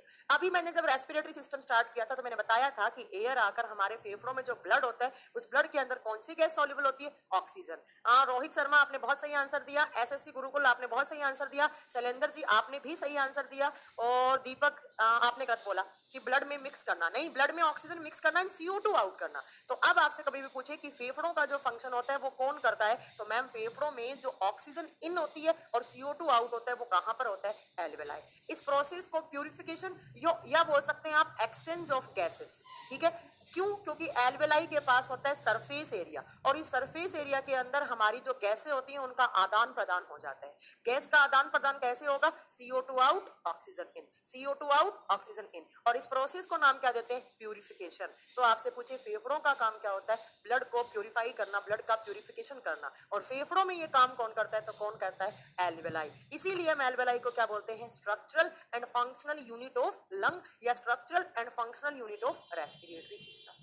क्लियर है मैम? बहुत अच्छे से क्लियर हो गया। कैसे? देखो सबसे पहले एयर ऊपर कहां से एंटर कर रही है? नोज, नोज से फेरिंक्स, फेरिंक्स से एडम एपल, एडम एपल से कहां आई? लैरिंक्स आई। अब इस एयर में सारी गैस आ रही है, मैं अभी तक एयर बोल रही हूं, मैंने ऑक्सीजन नहीं बोला है। ठीक है, इस ट्रैकिया से होती हुई कहां आ गई? दोनों फेफड़ों में। फेफड़ों में एंटर करती है उस पार्ट का ब्रोंकाई, ब्रोंकाई वाले आगे वाले पार्ट को क्या बोलते हैं? ब्रोंक्यूल्स, और ब्रोंक्यूल्स के आगे वाले पार्ट को क्या बोलते हैं? एल्वेलाई। और एल्वेलाई को क्या कहा जाता है मैम? यूनिट ऑफ लंग्स कहा जाता है, फेफड़े की इकाई। क्यों कहा जाता है? इसका आंसर मैंने यहाँ लिखा है, क्योंकि ये स्ट्रक्चरल एंड फंक्शनल यूनिट होती है किसकी, लंग्स की। क्लियर है? इसमें क्या काम होता है, इसमें गैसों का एक्सचेंज होता है, कैसे, CO2 आउट होती है, ऑक्सीजन इन होती है, वही आपको यहाँ पढ़ना है।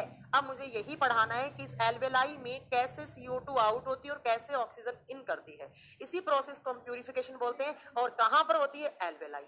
ये आपको डायग्राम इतना याद करना था, ये स्ट्रक्चर से क्वेश्चन आते हैं। फिर रिपीट कर रही हूँ कैसे क्वेश्चन आएंगे। आपसे पूछेगा एडम्स एप्पल कार्टिलेज किसके ऊपर लगी हुई होती है, आपको आंसर क्या देना है, लैरिंक्स। आपसे पूछेगा वॉइस बॉक्स का नाम क्या होता है, लैरिंक्स। वॉइस बॉक्स में क्या होती है, वोकल कॉर्ड्स, जो क्या बनाती है, आवाज। आपसे पूछे श्वास नली का नाम क्या होता है, ट्रैकिया। आपसे पूछे फेफड़ों के बाहर जो मेम्ब्रेन होती है उसका नाम क्या होता है, प्लूरा। आपसे पूछे कि फेफड़ों के दोनों बीच में जो स्पेस पड़ा है, खाली जो स्पेस पड़ा है, उसको क्या बोलते हैं, मेडियास्टेनम स्पेस बोलते हैं। फिर आपसे पूछे डायफ्राम कहाँ होता है, दोनों फेफड़ों के नीचे होता है, जस्ट नीचे। एक प्रीपोजिशन यूज करते हैं ना, बीनीथ। बीनीथ का मतलब क्या होता है, जस्ट नीचे। ठीक है, एक होता है अंडर, अंडर मतलब छत के नीचे, बीनीथ का मतलब जस्ट नीचे। तो इन दोनों के साथ दोनों फेफड़ों के नीचे क्या होता है, तो आपका डायफ्राम होता है। और फिर आपसे पूछे कि कार्डियक नोज कहाँ होता है, तो लेफ्ट लंग के नीचे। फिर पूछे ट्रैकिया का primary division bronchi, secondary division bronchioles, third division alveoli. Alveoli क्या होती है, यूनिट ऑफ लंग। अब मुझे पढ़ाना है कि इस एल्वेलाई के अंदर गैसों का एक्सचेंज कैसे होता है। ठीक है, कैसे होता है ये आपको पढ़ना है। अब मैं इस पूरी चीज को रब कर रही हूँ, आपके माइंड में सेट हो जानी चाहिए अभी तक कि कैसे कैसे एयर आ रही है, कैसे कैसे हमारे फेफड़ों में जा रही है। सबके माइंड में पूरी एक मतलब ऐसे ना, जब भी आप ऐसे सिस्टम, ऐसे ऑर्गन्स के बारे में पढ़ो, थोड़ा इमेजिनेशन की दुनिया में जाया करो, है ना। मैम लंग स्मॉल और बिग का कॉन्सेप्ट क्या है, तो बेटा बता चुकी हूँ। स्मॉल क्यों होता है, कार्डियक नोज की वजह से होता है, और कार्डियक नोज में क्या होता है, हार्ट होता है। तो हार्ट की वजह से आपका लेफ्ट लंग छोटा हो जाता है और राइट बड़ा हो जाता है, यही कॉन्सेप्ट है, और कोई कॉन्सेप्ट नहीं है। पहले पढ़ा नहीं है आपने, ये कॉन्सेप्ट पढ़ाया था मैंने सर्कुलेटरी सिस्टम में। मैम एल्वेली को हिंदी में क्या बोलते हैं सर, कूपिका बोलते हैं, कूपिका बोलते हैं।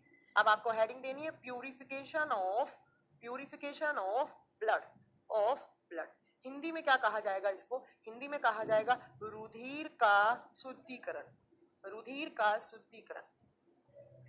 बहुत सारे बच्चे बोलते हैं मैम प्यूरिफिकेशन कौन करता है, लंग्स या किडनी। तो बेटा प्यूरिफिकेशन का मतलब होता है ऑक्सीजन इन CO2 आउट, तो ये प्रोसेस कौन करता है, लंग्स। बट ब्लड में से यूरिन को फिल्टर कौन करता है, किडनी। ठीक है, ओके।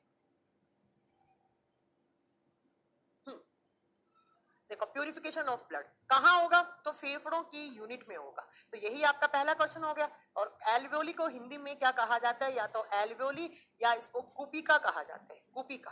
ठीक है, हाँ कुपिका कहते हैं इसको, नहीं पुलिका नहीं, कुपिका कहते हैं। हाँ वो लेयर नहीं होती है रितु शर्मा, वो लेयर नहीं होती है, तो वो लोब होती है, वो लोब होती है। देखो मैं आपको एक एल्वियोली की स्ट्रक्चर पढ़ा रही हूँ, ऐसा का ऐसा आपकी 2 लाख एल्वियोली में हो रहा होता है। ठीक है, एल्वियोली कितनी होती है, 2 लाख होती है। तो मैं आपको यहाँ पर एक की स्ट्रक्चर पढ़ा रही हूँ, आपको 2 लाख अपने आप ऑटोमेटिकली समझ में आ जाएगा कि कैसे प्रोसेस होती है 2 लाख में। अब ध्यान से, पहले कोई कॉमेंट नहीं करेगा, पहले मेरी बात सुनेगा।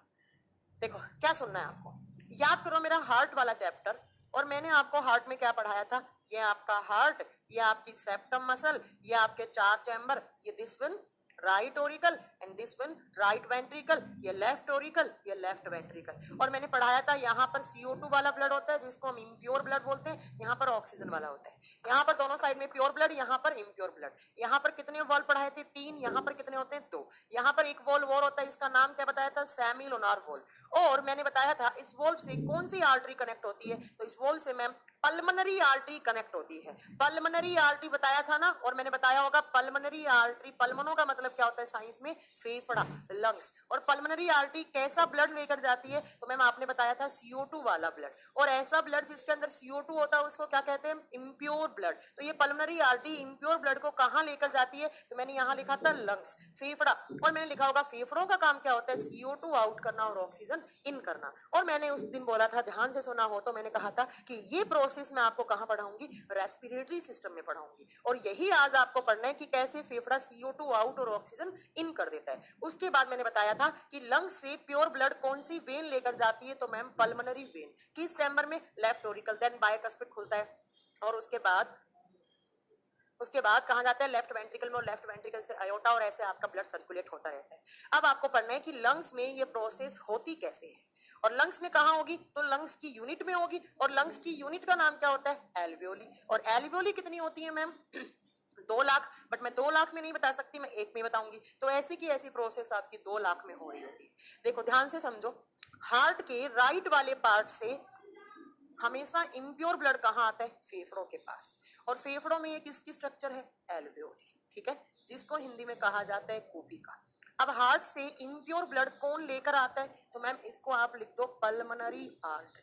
क्लियर है? ध्यान से समझना, कॉन्सेप्ट बाद में कर लेना, कमेंट बाद में कर लेना। हिंदी में इसको कहा जाता है फुफ्फुसीय धमनी। ये एक ही आर्टरी ऐसी है जो यहाँ से कैसा ब्लड लेकर आती है? हार्ट से इम्प्योर ब्लड लेकर आती है। इसके अंदर ब्लड कैसा लिखूं मैं? इम्प्योर। इम्प्योर का मतलब क्या है? अशुद्ध रुधिर, मतलब ऐसा ब्लड जिसके अंदर किसका अमाउंट ज्यादा हो। तो मैम ये जो ब्लड लेकर आई है वो उस ब्लड में ज्यादा अमाउंट किसका होगा? कार्बन डाइऑक्साइड का। और ऑक्सीजन का अमाउंट क्या होगा? बहुत कम या ना के बराबर। तो मैंने यहाँ सिंबल लगा दिया CO2 ज्यादा, ऑक्सीजन इन। तो ये ब्लड कहाँ आया? एल्वेओली में। एल्वेओली कहाँ है? फेफड़े में। और कौन लेकर आया? Pulmonary artery.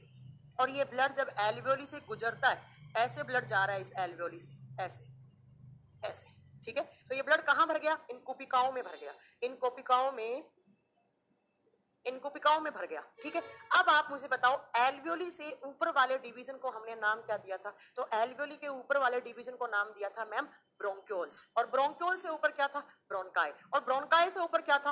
विंड पाइप या श्वास नली। श्वास नली किससे कनेक्ट है? नोज से। नोज से क्या आती है? एयर। तो मैम ये ऊपर की साइड ऐसे जो पाइप चल रहा था, जो डिवीजन चल रहा था, ये वो डिवीजन हो गया, ठीक है। अब मुझे बताओ, एल्वेओली से ऊपर ब्रोंक्यूल्स, ब्रोंक्यूल्स से ऊपर ब्रोंकाई, ब्रोंकाई से ऊपर क्या हो गया? नोज। अब मुझे बताओ, नोज से जो एयर आ रही है, हम बाहर से जो एयर ले रहे हैं, उसमें ज्यादा कौन सी गैस होती है? तो हमारे एनवायरमेंट में ऑक्सीजन ज्यादा होता है और कार्बन डाइऑक्साइड क्या होता है? कम होता है। ऑक्सीजन कितना होता है? तो 21% होता है और कार्बन डाइऑक्साइड 0.03% होता है। तो मैम हमने जो बाहर से एयर ली है उसके अंदर कौन सी गैस ज्यादा है? ऑक्सीजन। और CO2 क्या है? कम है। क्लियर है? समझ में आ गया? यहां से जो ब्लड आया है उसमें CO2 ज्यादा है, ऑक्सीजन कम है। बट बाहर से जो एयर आई है कहां से? विंड पाइप, विंड पाइप से ब्रोंक्यूल्स, ब्रोंक्यूल से ब्रोंक्यूल, ब्रोंकाई, ब्रोंकाई से ब्रोंक्यूल्स, ब्रोंक्यूल से कहां आई है? एल्वेओली के अंदर। ऐसी की ऐसी 2 लाख एल्वेओली, बट मैं एक की स्ट्रक्चर बढ़ा रही हूँ, ठीक है। तो देखो, बाहर से जो एयर आई है उसमें किसका अमाउंट ज्यादा है? ऑक्सीजन का। और CO2 का अमाउंट क्या है? कम। और जो एल्वेलाई के अंदर ब्लड है उसके अंदर कौन सी गैस का अमाउंट ज्यादा है? CO2। और कौन सी गैस का अमाउंट कम है? कम। अब आपने फिजिक्स में एक टर्म पढ़ा होगा, डिफ्यूजन। बिल्कुल पढ़ा होगा, सबने पढ़ाया होगा, और नहीं पढ़ाया होगा तो शायद आप पढ़ोगे। डिफ्यूजन, और हिंदी में इसको कहा जाता है विसरण। विसरण। डिफ्यूजन क्या होता है? तो ध्यान से सुनो। हाँ, नाइट्रोजन भी होती है, बिल्कुल पीएम मोदी जी, नाइट्रोजन भी होती है, बट हम यहाँ पर हम किसकी बात कर रहे हैं? तो सिर्फ ऑक्सीजन और CO2 की बात कर रहे हैं। क्लियर है? तो देखो,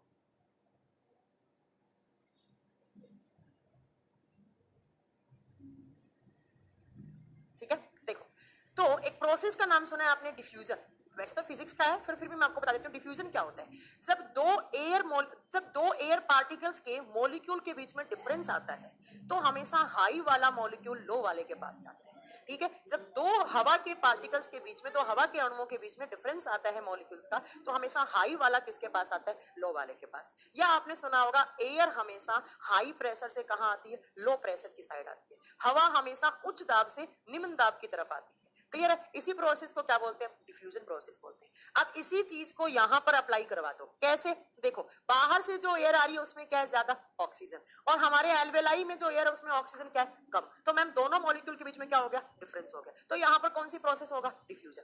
ऐसा का ऐसा बाहर जो अंदर है उस ब्लड में CO2 का अमाउंट क्या है? ज्यादा, बाहर वाले में क्या है? कम। तो यहाँ पर भी क्या प्रोसेस होगा? डिफ्यूजन का प्रोसेस होगा। कैसे? तो देखो, यहाँ पर इस वाले पार्ट में जो मैंने ब्लैक ब्लैक दिखाया है, इस पार्ट को आपको दिखाना है डिफ्यूजन का प्रोसेस। ये हो गया आपका डिफ्यूजन।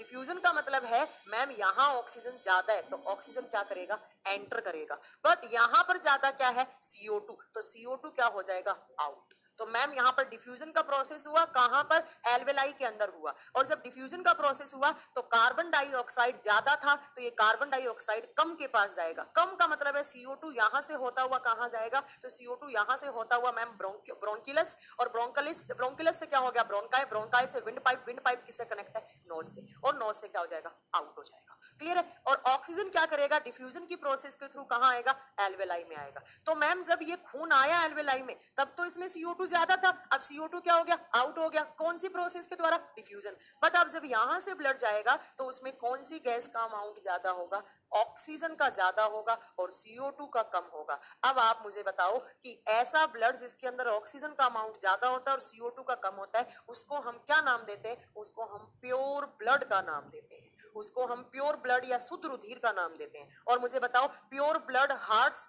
प्योर ब्लड आपके लंग से हार्ट में कौन सी वेन लाती है, तो उस वेन का नाम क्या होता है, पल्मनरी वेन। और हिंदी में क्या बोलेंगे, फुफ्फुसीय सीरा। और पल्मनरी वेन हार्ट के किस चैम्बर से लेकर जाएगी, तो लेफ्ट ओरिकल से। लेफ्ट ओरिकल से कौन सा वाल्व खुलेगा, बाइकस्पिड। ब्लड कहां जाएगा, लेफ्ट वेंट्रिकल में। लेफ्ट वेंट्रिकल से कौन कनेक्ट होता है, अयोटा। और अयोटा किसको देती है, मैम आपने उस दिन पढ़ाया था, स्मॉल आर्टरीज। और स्मॉल आर्टरीज कहां पर ट्रांसफर कराती हैं, ऑर्गन्स के पास, अंगों के पास ट्रांसफर कराती है। तो इस पूरी प्रोसेस को हम क्या नाम देते हैं, प्यूरिफिकेशन ऑफ ब्लड। और मैंने आपको एक ही में बताया है, तो मैंने एक ही एल्वेलाई में बताया, ऐसा का ऐसा कितने लाख, 2 लाख एल्वेलाई में हो रहा होता है। यही आपको पढ़ना होता है। आपसे क्वेश्चन क्या पूछेगा, देखो क्वेश्चन कैसा बना। पहला, हमारी लंग्स की यूनिट क्या, एल्वेलाई। एल्वेलाई में ब्लड का प्यूरिफिकेशन कौन सी प्रोसेस के द्वारा होता है, तो कौन सी प्रोसेस, डिफ्यूजन की प्रोसेस। एल्वेलाई तक ब्लड कौन सी आर्टरी लेकर आती है, पल्मोनरी आर्टरी। कैसा ब्लड, इम्प्योर, किसका अमाउंट ज्यादा, CO2। एल्वेलाई में कौन सी प्रोसेस, डिफ्यूजन की। और एल्वेलाई से ब्लड लेकर कौन जाता है, पल्मोनरी वेन। कैसा ब्लड, ऑक्सीजन ज्यादा वाला। तो ये होता है आपका एक्सचेंज ऑफ गैसेस, ठीक है, ये आपको याद करना है, ठीक है। तो ये प्रोसेस कहाँ होती है प्यूरिफिकेशन की, तो ये कहां पर होती है, एल्वेलाई में। ये आपका रेस्पिरेटरी सिस्टम था, ये आपका क्या था, रेस्पिरेटरी सिस्टम। और रेस्पिरेटरी सिस्टम में आपका लास्ट ऑर्गन कौन सा बचा है, डायफ्राम।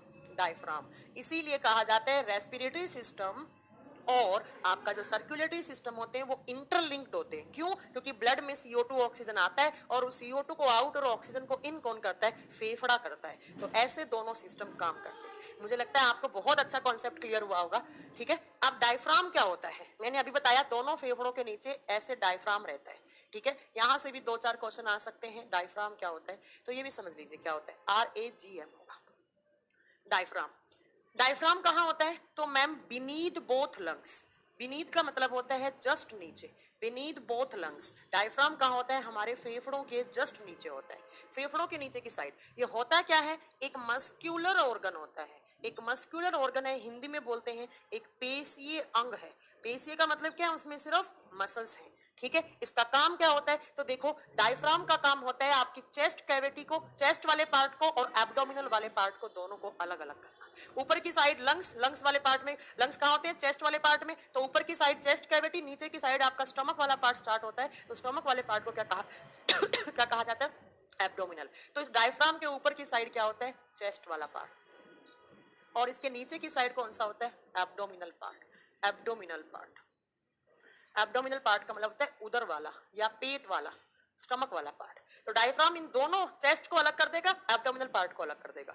दूसरा दूसरा क्या काम होता है डायफ्राम का, डायफ्राम का काम होता है हमारे ब्रीदिंग रेट को रेगुलेट करना। It regulate breathing rate, breathing rate या श्वसन की दर को संतुलन करता है, श्वसन की दर पर संतुलन करता है कि कैसे CO2 आएगा, कैसे ऑक्सीजन बाहर, कैसे ऑक्सीजन आएगा, कैसे CO2 बाहर जाएगा, ठीक है। आपको याद रखना है डायफ्राम कहाँ होते हैं, दोनों फेफड़ों के नीचे। कैसा ऑर्गन है, एक पेशीय, एक मस्कुलर ऑर्गन है। काम क्या होता है, ब्रीदिंग रेट को कंट्रोल करना, श्वसन की दर पर संतुलन बनाए रखना। और कहाँ, और दूसरा काम क्या होता है, चेस्ट कैविटी को और एब्डोमिनल कैविटी को, दोनों को अलग अलग करना, ठीक है। हाँ अभी बताएंगे राज बहादुर जी, सिगरेट पीने से क्या होता है, बिल्कुल बताएंगे, रुक जाना। हाँ बता दूंगी, राज बहादुर जी पूछ रहे हैं सिगरेट पीने से क्या होता है, बता दूंगी, ठीक है। तो ये आपको याद रखना है, किसके बारे में, डायफ्राम के बारे में।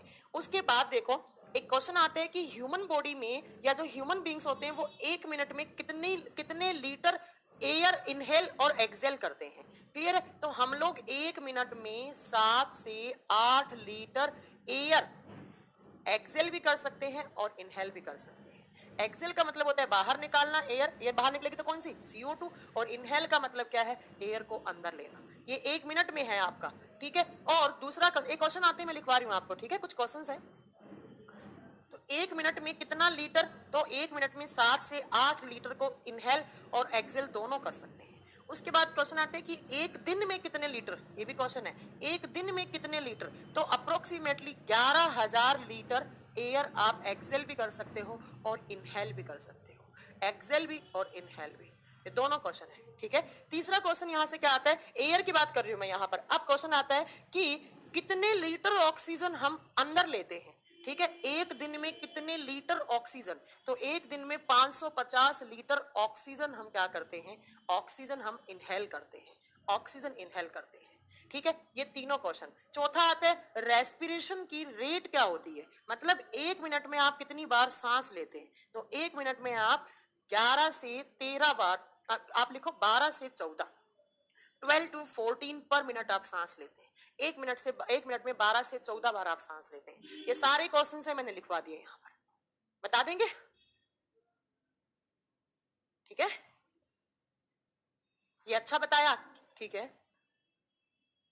तो आपको याद रखना है एक मिनट में 7 से 8 लीटर आप एक्सेल, एयर लिखा है मैंने, देखो एयर का मतलब क्या है, तो एयर में एक्सेल करेंगे तो कौन सी, CO2, या फिर जो मिक्सर ऑफ गैसेस लिया था सिर्फ ऑक्सीजन क्या हुई अंदर आई, तो एक्सेल इनर कितना लीटर कर सकते हैं, एक मिनट में 7 से 8 लीटर, एक दिन में 11,000 लीटर। फिर पूछे एक दिन में कितना ऑक्सीजन इनहेल करते हैं, तो एक दिन में अप्रोक्स 550 लीटर। फिर पूछे रेस्पिरेशन की दर क्या होती है, एक मिनट में कितनी बार आप सांस लेते हैं, तो एक मिनट में आप 12 से 14 बार सांस लेते हैं। क्लियर है, ये सारे क्वेश्चंस मुझे लगता है आपको क्लियर हो गए होंगे। ठीक है, आप देखो जो मैंने इतना सारा रेस्पिरेटरी सिस्टम पढ़ाया है उसको एक चार्ट में बना देती हूँ, आपके लिए बहुत इजी हो जाएगा याद करना, बहुत ही इजी।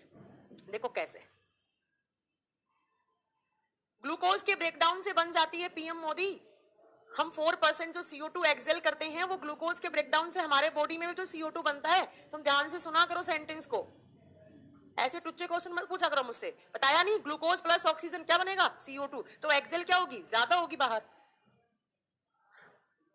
हाँ, पल्मोनरी आर्टरी छोटी छोटी नलियों में विभाजित हो जाती है, जिनको कैपिलरीज भी बोल सकते हैं आप, कृष्ण गोपाल जहांगीर।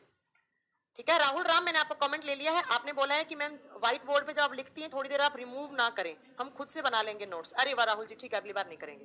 ठीक है, तो मैं पूरे के पूरे आपके रेस्पिरेटरी सिस्टम को एक चार्ट में बना देती हूँ, आपको इतना ईजी एक चुटकी में याद हो जाएगा कि कैसे आपको याद रखना है। ठीक है, देखो, अच्छा टोटल ऑक्सीजन इनटेक के लिए मैम टर्म यूज करते हैं, नहीं मतलब ये नहीं समझ में आया मुझे, टर्म का मतलब क्या, ऑप्शन देंगे तो मैं रिप्लाई कर सकती हूँ। ठीक है, देखो ध्यान से सुनना, एक फ्लो चार्ट बनवा रही हूँ मैं रेस्पिरेटरी सिस्टम का। सबसे पहले हम क्या लेते हैं, एयर। एयर का मतलब क्या होता है, हवा।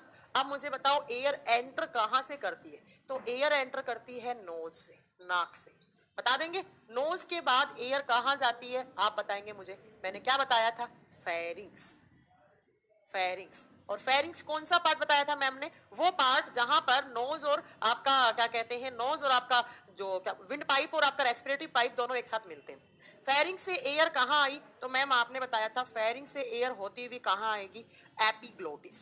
कहाँ आएगी, एपिग्लोटिस। पहले समझ लो फिर आप अपने क्वेश्चन पूछ लेना मुझसे। एपिग्लोटिस, एपिग्लोटिस को हिंदी में क्या कहा जाता है, घाटी का ढक्कन। ये दोनों पाइप के ऊपर होता है। अब एयर सिर्फ किस पाइप में जाएगी, ट्रैकिया में, और ट्रैकिया के ऊपर क्या होता है, लैरिंक्स। लैरिंक्स को क्या कहा जाता है, वॉइस बॉक्स, वॉइस बॉक्स। अब आप बताओ लैरिंक्स से होती हुई कहां पर, विंड पाइप में, और विंड पाइप को क्या कहा जाता है, श्वास नलिका। क्या कहा जाता है, श्वास नलिका। अब आप बताएंगे मुझे कि ट्रैकिया का प्राइमरी डिवीजन का नाम मैंने क्या बताया था, चलो यहां लिख देते हैं। ठीक है, आगे का प्रोसेस यहां लिख देती हूँ, अदरवाइज आपको विजिबल नहीं हो पाएगा। ठीक है, ठीक है, देखो तो लैरिंग से होती हुई एयर कहां आती है, विंड पाइप। विंड पाइप के प्राइमरी डिवीजन को नाम क्या दिया था मैम ने, ब्रोंकाई। और ब्रोंकाई से आगे वाले डिवीजन को नाम क्या दिया था, ब्रोंकिलस, ब्रोंकिलस। ठीक है, और ब्रोंकिलस से आगे वाले डिवीजन को नाम क्या दिया था, एल्वेओली। और एल्वेओली को हिंदी में क्या कहा था, कूपिका। और एल्वेओली क्या होती है, unit of lung, unit of lung. और एल्वेओली में किसका प्रोसेस होता है, एल्वेओली में मैम डिफ्यूजन होता है, जिसके थ्रू CO2 क्या होता है, आउट, और ऑक्सीजन क्या होता है, इन। अब इस एल्वेओली से प्योर ब्लड लेकर कौन जाता है, तो प्योर ब्लड लेकर जाती है पल्मोनरी वेन, और हिंदी में इसको क्या बोलेंगे, फुफ्फुसीय सीरा। और ये किस ऑर्गन से कनेक्ट करती हैं? लंग्स को हार्ट से। हार्ट के किस चैम्बर में लाती हैं ब्लड? तो मैम लेफ्ट ओरिकल में लाती है। लेफ्ट ओरिकल बोले तो बायां आलिंद। और लेफ्ट ओरिकल जब भर जाएगा प्योर ब्लड से, सॉरी बायां आलिंद नीले नहीं, और लेफ्ट ओरिकल जब प्योर ब्लड से भर जाएगा तो कौन सा वाल्व खुलेगा? बी। B for bicuspid. सारा का सारा ब्लड कहाँ जाएगा? लेफ्ट वेंट्रिकल में। और लेफ्ट वेंट्रिकल को क्या बोलेंगे? लेफ्ट वेंट्रिकल को बोलेंगे बायां नीले। लेफ्ट वेंट्रिकल से कौन कनेक्ट होता है? Largest artery. नाम क्या होता है? अयोटा। और लार्जेस्ट आर्टरी किसको देती है? छोटी छोटी धमनियां स्मॉल आर्टरीज को। और स्मॉल आर्टरीज उसको कहाँ ट्रांसफर करती हैं? ऑर्गन्स के पास। ऑर्गन्स के पास। ये आपका ऑर्गन। ये पूरा प्रोसेस किसका होता है? रेस्पिरेटरी सिस्टम का होता है। ठीक है, अब बताओ मुझे कि यहां से लेकर यहां तक अगर मैं देखूं इस चार्ट में तो इधर की साइड क्या है? इधर की साइड मैम सिर्फ एयर है। एयर का मतलब क्या है? हवा। हवा का मतलब क्या है? उसमें सारी गैस मिक्सचर है। उसमें सारी गैस मिक्सचर है। ठीक है, और इधर की साइड यहां पर देखूं तो यहां पर किसका प्रोसेस होता है? प्यूरिफिकेशन का या डिफ्यूजन का प्रोसेस। और मैम अगर यहां से यहां देखोगे इधर की साइड आप क्या देखोगे? हमेशा ऑक्सीजन देखोगे। इधर की साइड क्या देखोगे आप? ऑक्सीजन। ये आपका respiratory system plus circulatory system को मैंने कनेक्ट करके अपने आप फ्लो चार्ट बना दिया। कहीं किसी बुक से नहीं पढ़ा, ये मैंने अपने आप बना दिया ऐसे। अब बताओ कुछ समझ में आया कि नहीं आया? ये आपका पूरा का पूरा रेस्पिरेटरी सिस्टम। ये आपका पूरा का पूरा रेस्पिरेटरी सिस्टम जिसको कहा जाता है, क्या कहेंगे इसको? तो क्या बोलेंगे इसको? श्वसन तंत्र। जल्दी बताइए, कुछ आपको इस चार्ट में कुछ दिक्कत हुई हो? अब एग्जाम में कैसा भी क्वेश्चन पूछ सकता है। एयर कहाँ कहाँ होती है? इधर की साइड। गैसेस का इधर की साइड क्या रहता है? Pure blood. मतलब कौन सी गैस? ऑक्सीजन।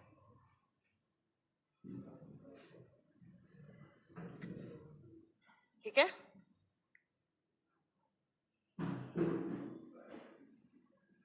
जल्दी बताइए कुछ प्रॉब्लम हो तो।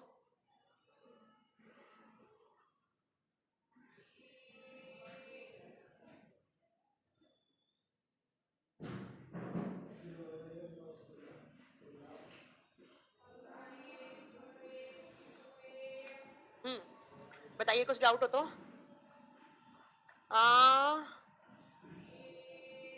हाँ, रेस्पिरेशन की इक्वेशन स्टार्टिंग में पढ़ा दी थी, आप लेट आए हैं। समझ में आ गया? मैम जब हम CO2 0.003% लेते हैं तो एक्सेल 4% कैसे करते हैं? तो निखिल दैया तुम कंफ्यूज क्यों हो रहे हो? बाहर से 0.03 लिया बट ग्लूकोज के ब्रेकडाउन से भी तो हमारे बॉडी में CO2 बनता है। तो ये CO2 भी क्या होता है? आउट होता है। तो टोटल अमाउंट कितना बन जाता है इसका? 4%। कंफ्यूज मत हुआ करो। आपकी टीचिंग बेस्ट लगता है, हर किसी को बहुत अच्छे से कनेक्ट कर देते हो। ठीक है, फिर थैंक यू सो मच। देखो क्या लिखा है आपने? अच्छा, हाइपरजेमा और हाइपोजेमा क्या होता है? हाइपो का मतलब होता है कि ऑक्सीजन का कम होना और हाइपर का मतलब होता है ज्यादा होना। तो एक बात बताओ मुझे, ऑक्सीजन किस प्रोसेस के द्वारा आता है? बाहर ऑक्सीजन क्या होता है? ज्यादा, अंदर ऑक्सीजन क्या है? कम। तो ज्यादा से कम है तो उसको हाइपर बोलेंगे निखिल भैया। ये तो कॉमन सेंस वाला क्वेश्चन था, किसी बुक में नहीं मिलेगा आपको। ये तो कॉमन सेंस से आंसर करना था। देवाशीष, डिफ्यूजन कुछ नहीं होता है, हाई वाला मॉलिक्यूल लो के पास जाता है। अब बताओ कुछ। अच्छा राज बहादुर जी, रुक जाओ, बताएंगे सिगरेट पीने से क्या होता है। तुम छोड़ दो पीना, इतनी टेंशन हो रही है तो बताओ। हाँ बिल्कुल सफिशिएंट है पंकज सिंह, बिल्कुल। हाँ, लंग्स का वेट सब में सेम होता है। डिफ्यूजन को रिपीट कैसे करूं मैं? डिफ्यूजन हाई प्रेशर से लो प्रेशर की साइड जाता है। हमेशा हाई मॉलिक्यूल लो के पास आता है उसको इक्वल करने के लिए। ठीक है, चलो अब इसको रब कर दूं।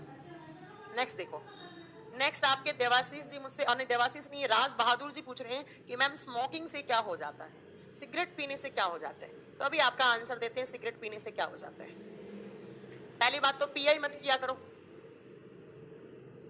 ठीक है, देखो क्या क्या हो सकता है स्मोकिंग से। बहुत देर से तड़प रहे हैं आप, बता देती हूं मैं।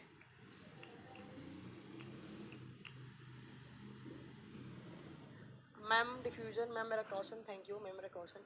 और मरेगा क्या इससे ज्यादा पढ़ के? हाँ, और क्या इससे ज्यादा क्या पढ़ोगे? ठीक है, देखो, नहीं आपका नाम नहीं आ रहा, आपके नाम की जगह ऑक्सीजन CO2 लिखा हुआ आ रहा है। देखो स्मोकिंग से क्या होता है। सबसे पहला तो एक बीमारी होती है आपकी ब्राउन लंग। स्मोकिंग से भूरे फेफड़े हो जाते हैं। देखो मैंने बताया था फेफड़ों का नेचुरल कलर क्या होता है? पिंक। और आपकी स्मोकिंग में जो टार होता है वो आकर जम जाता है और आपके फेफड़े पिंक से कैसे हो जाते हैं? भूरे रंग के, ब्राउन कलर के हो जाते हैं। दूसरी एक बीमारी होती है जिसको बोलते हैं ब्रोंकाइटिस। ब्रोंकाइटिस। मैंने आपको बताया था ये ब्रोंक्यूल्स होती हैं बहुत पतली पतली, इससे ऊपर वाला ब्रोंकाई होता है। तो स्मोकिंग करने से क्या होता है, ये ब्रोंकाइटिस के अंदर ऐसे धीरे धीरे वो जो ब्रोंकाई और ब्रोंकुलस होते हैं इनके अंदर धीरे धीरे स्मोकिंग का टार जम जाता है इन नलियों के अंदर। जब स्मोकिंग का टार जम रहा है तो क्या आएगा, तो क्या किसके ट्रांसपोर्टेशन में प्रॉब्लम होगी, एयर मतलब ऑक्सीजन, तो इंसान को सांस लेने में दिक्कत होगी। इसी बीमारी को क्या बोलते हैं, ब्रोंकाइटिस बोलते हैं। तीसरा, आपका वॉइस बॉक्स खराब हो जाता है, लैरिंग्स में भी टार जमने लग जाता है। क्यों, क्योंकि आप स्मोकिंग ले रहे हैं मतलब एयर ले रहे हैं, एयर के साथ तार आ रहा है, कार्बन मोनोऑक्साइड आ रहा है, ये आपका लैरिंग्स, इसके अंदर टार जमेगा, लैरिंग्स में इंफेक्शन हो जाएगा। ठीक है, उसके बाद यही सेम तंबाकू खाने से और वो जब गुटखा वगैरह खाते हैं उससे भी हो जाता है। उसके बाद आप क्या पूछ रहे हैं मुझसे, हाँ सिगरेट के पैकेट पे लिखा हुआ है। नेक्स्ट देखो, नेक्स्ट आपके स्मोकिंग से क्या हो सकता है, ये आपका विंड पाइप होता है और इस विंड पाइप के ऊपर ऐसे कार्टिलेज मसल्स जुड़ी हुई होती है। ये कार्टिलेज मसल्स होती हैं, 9 होती हैं टोटल, ये कार्टिलेज मसल्स होती हैं। तो जैसे ही आप स्मोकिंग कर रहे हैं, इन कार्टिलेज मसल का काम क्या होता है, आपकी विंड पाइप को पकड़ के रखना। किसी दिन एकदम से ज्यादा ऑक्सीजन ले लिया, ज्यादा CO2 ले लिया तो प्रेशर ना लग जाए, ये विंड पाइप फट ना जाए, श्वास नली फट ना जाए, तो श्वास नली को फटने से बचाती है ये। ठीक है, तो धीरे धीरे धीरे स्मोकिंग का टार इन कार्टिलेज मसल्स में आकर जमता है और ये कार्टिलेज मसल्स फट जाती हैं, आपका पूरा विंड पाइप फट सकता है।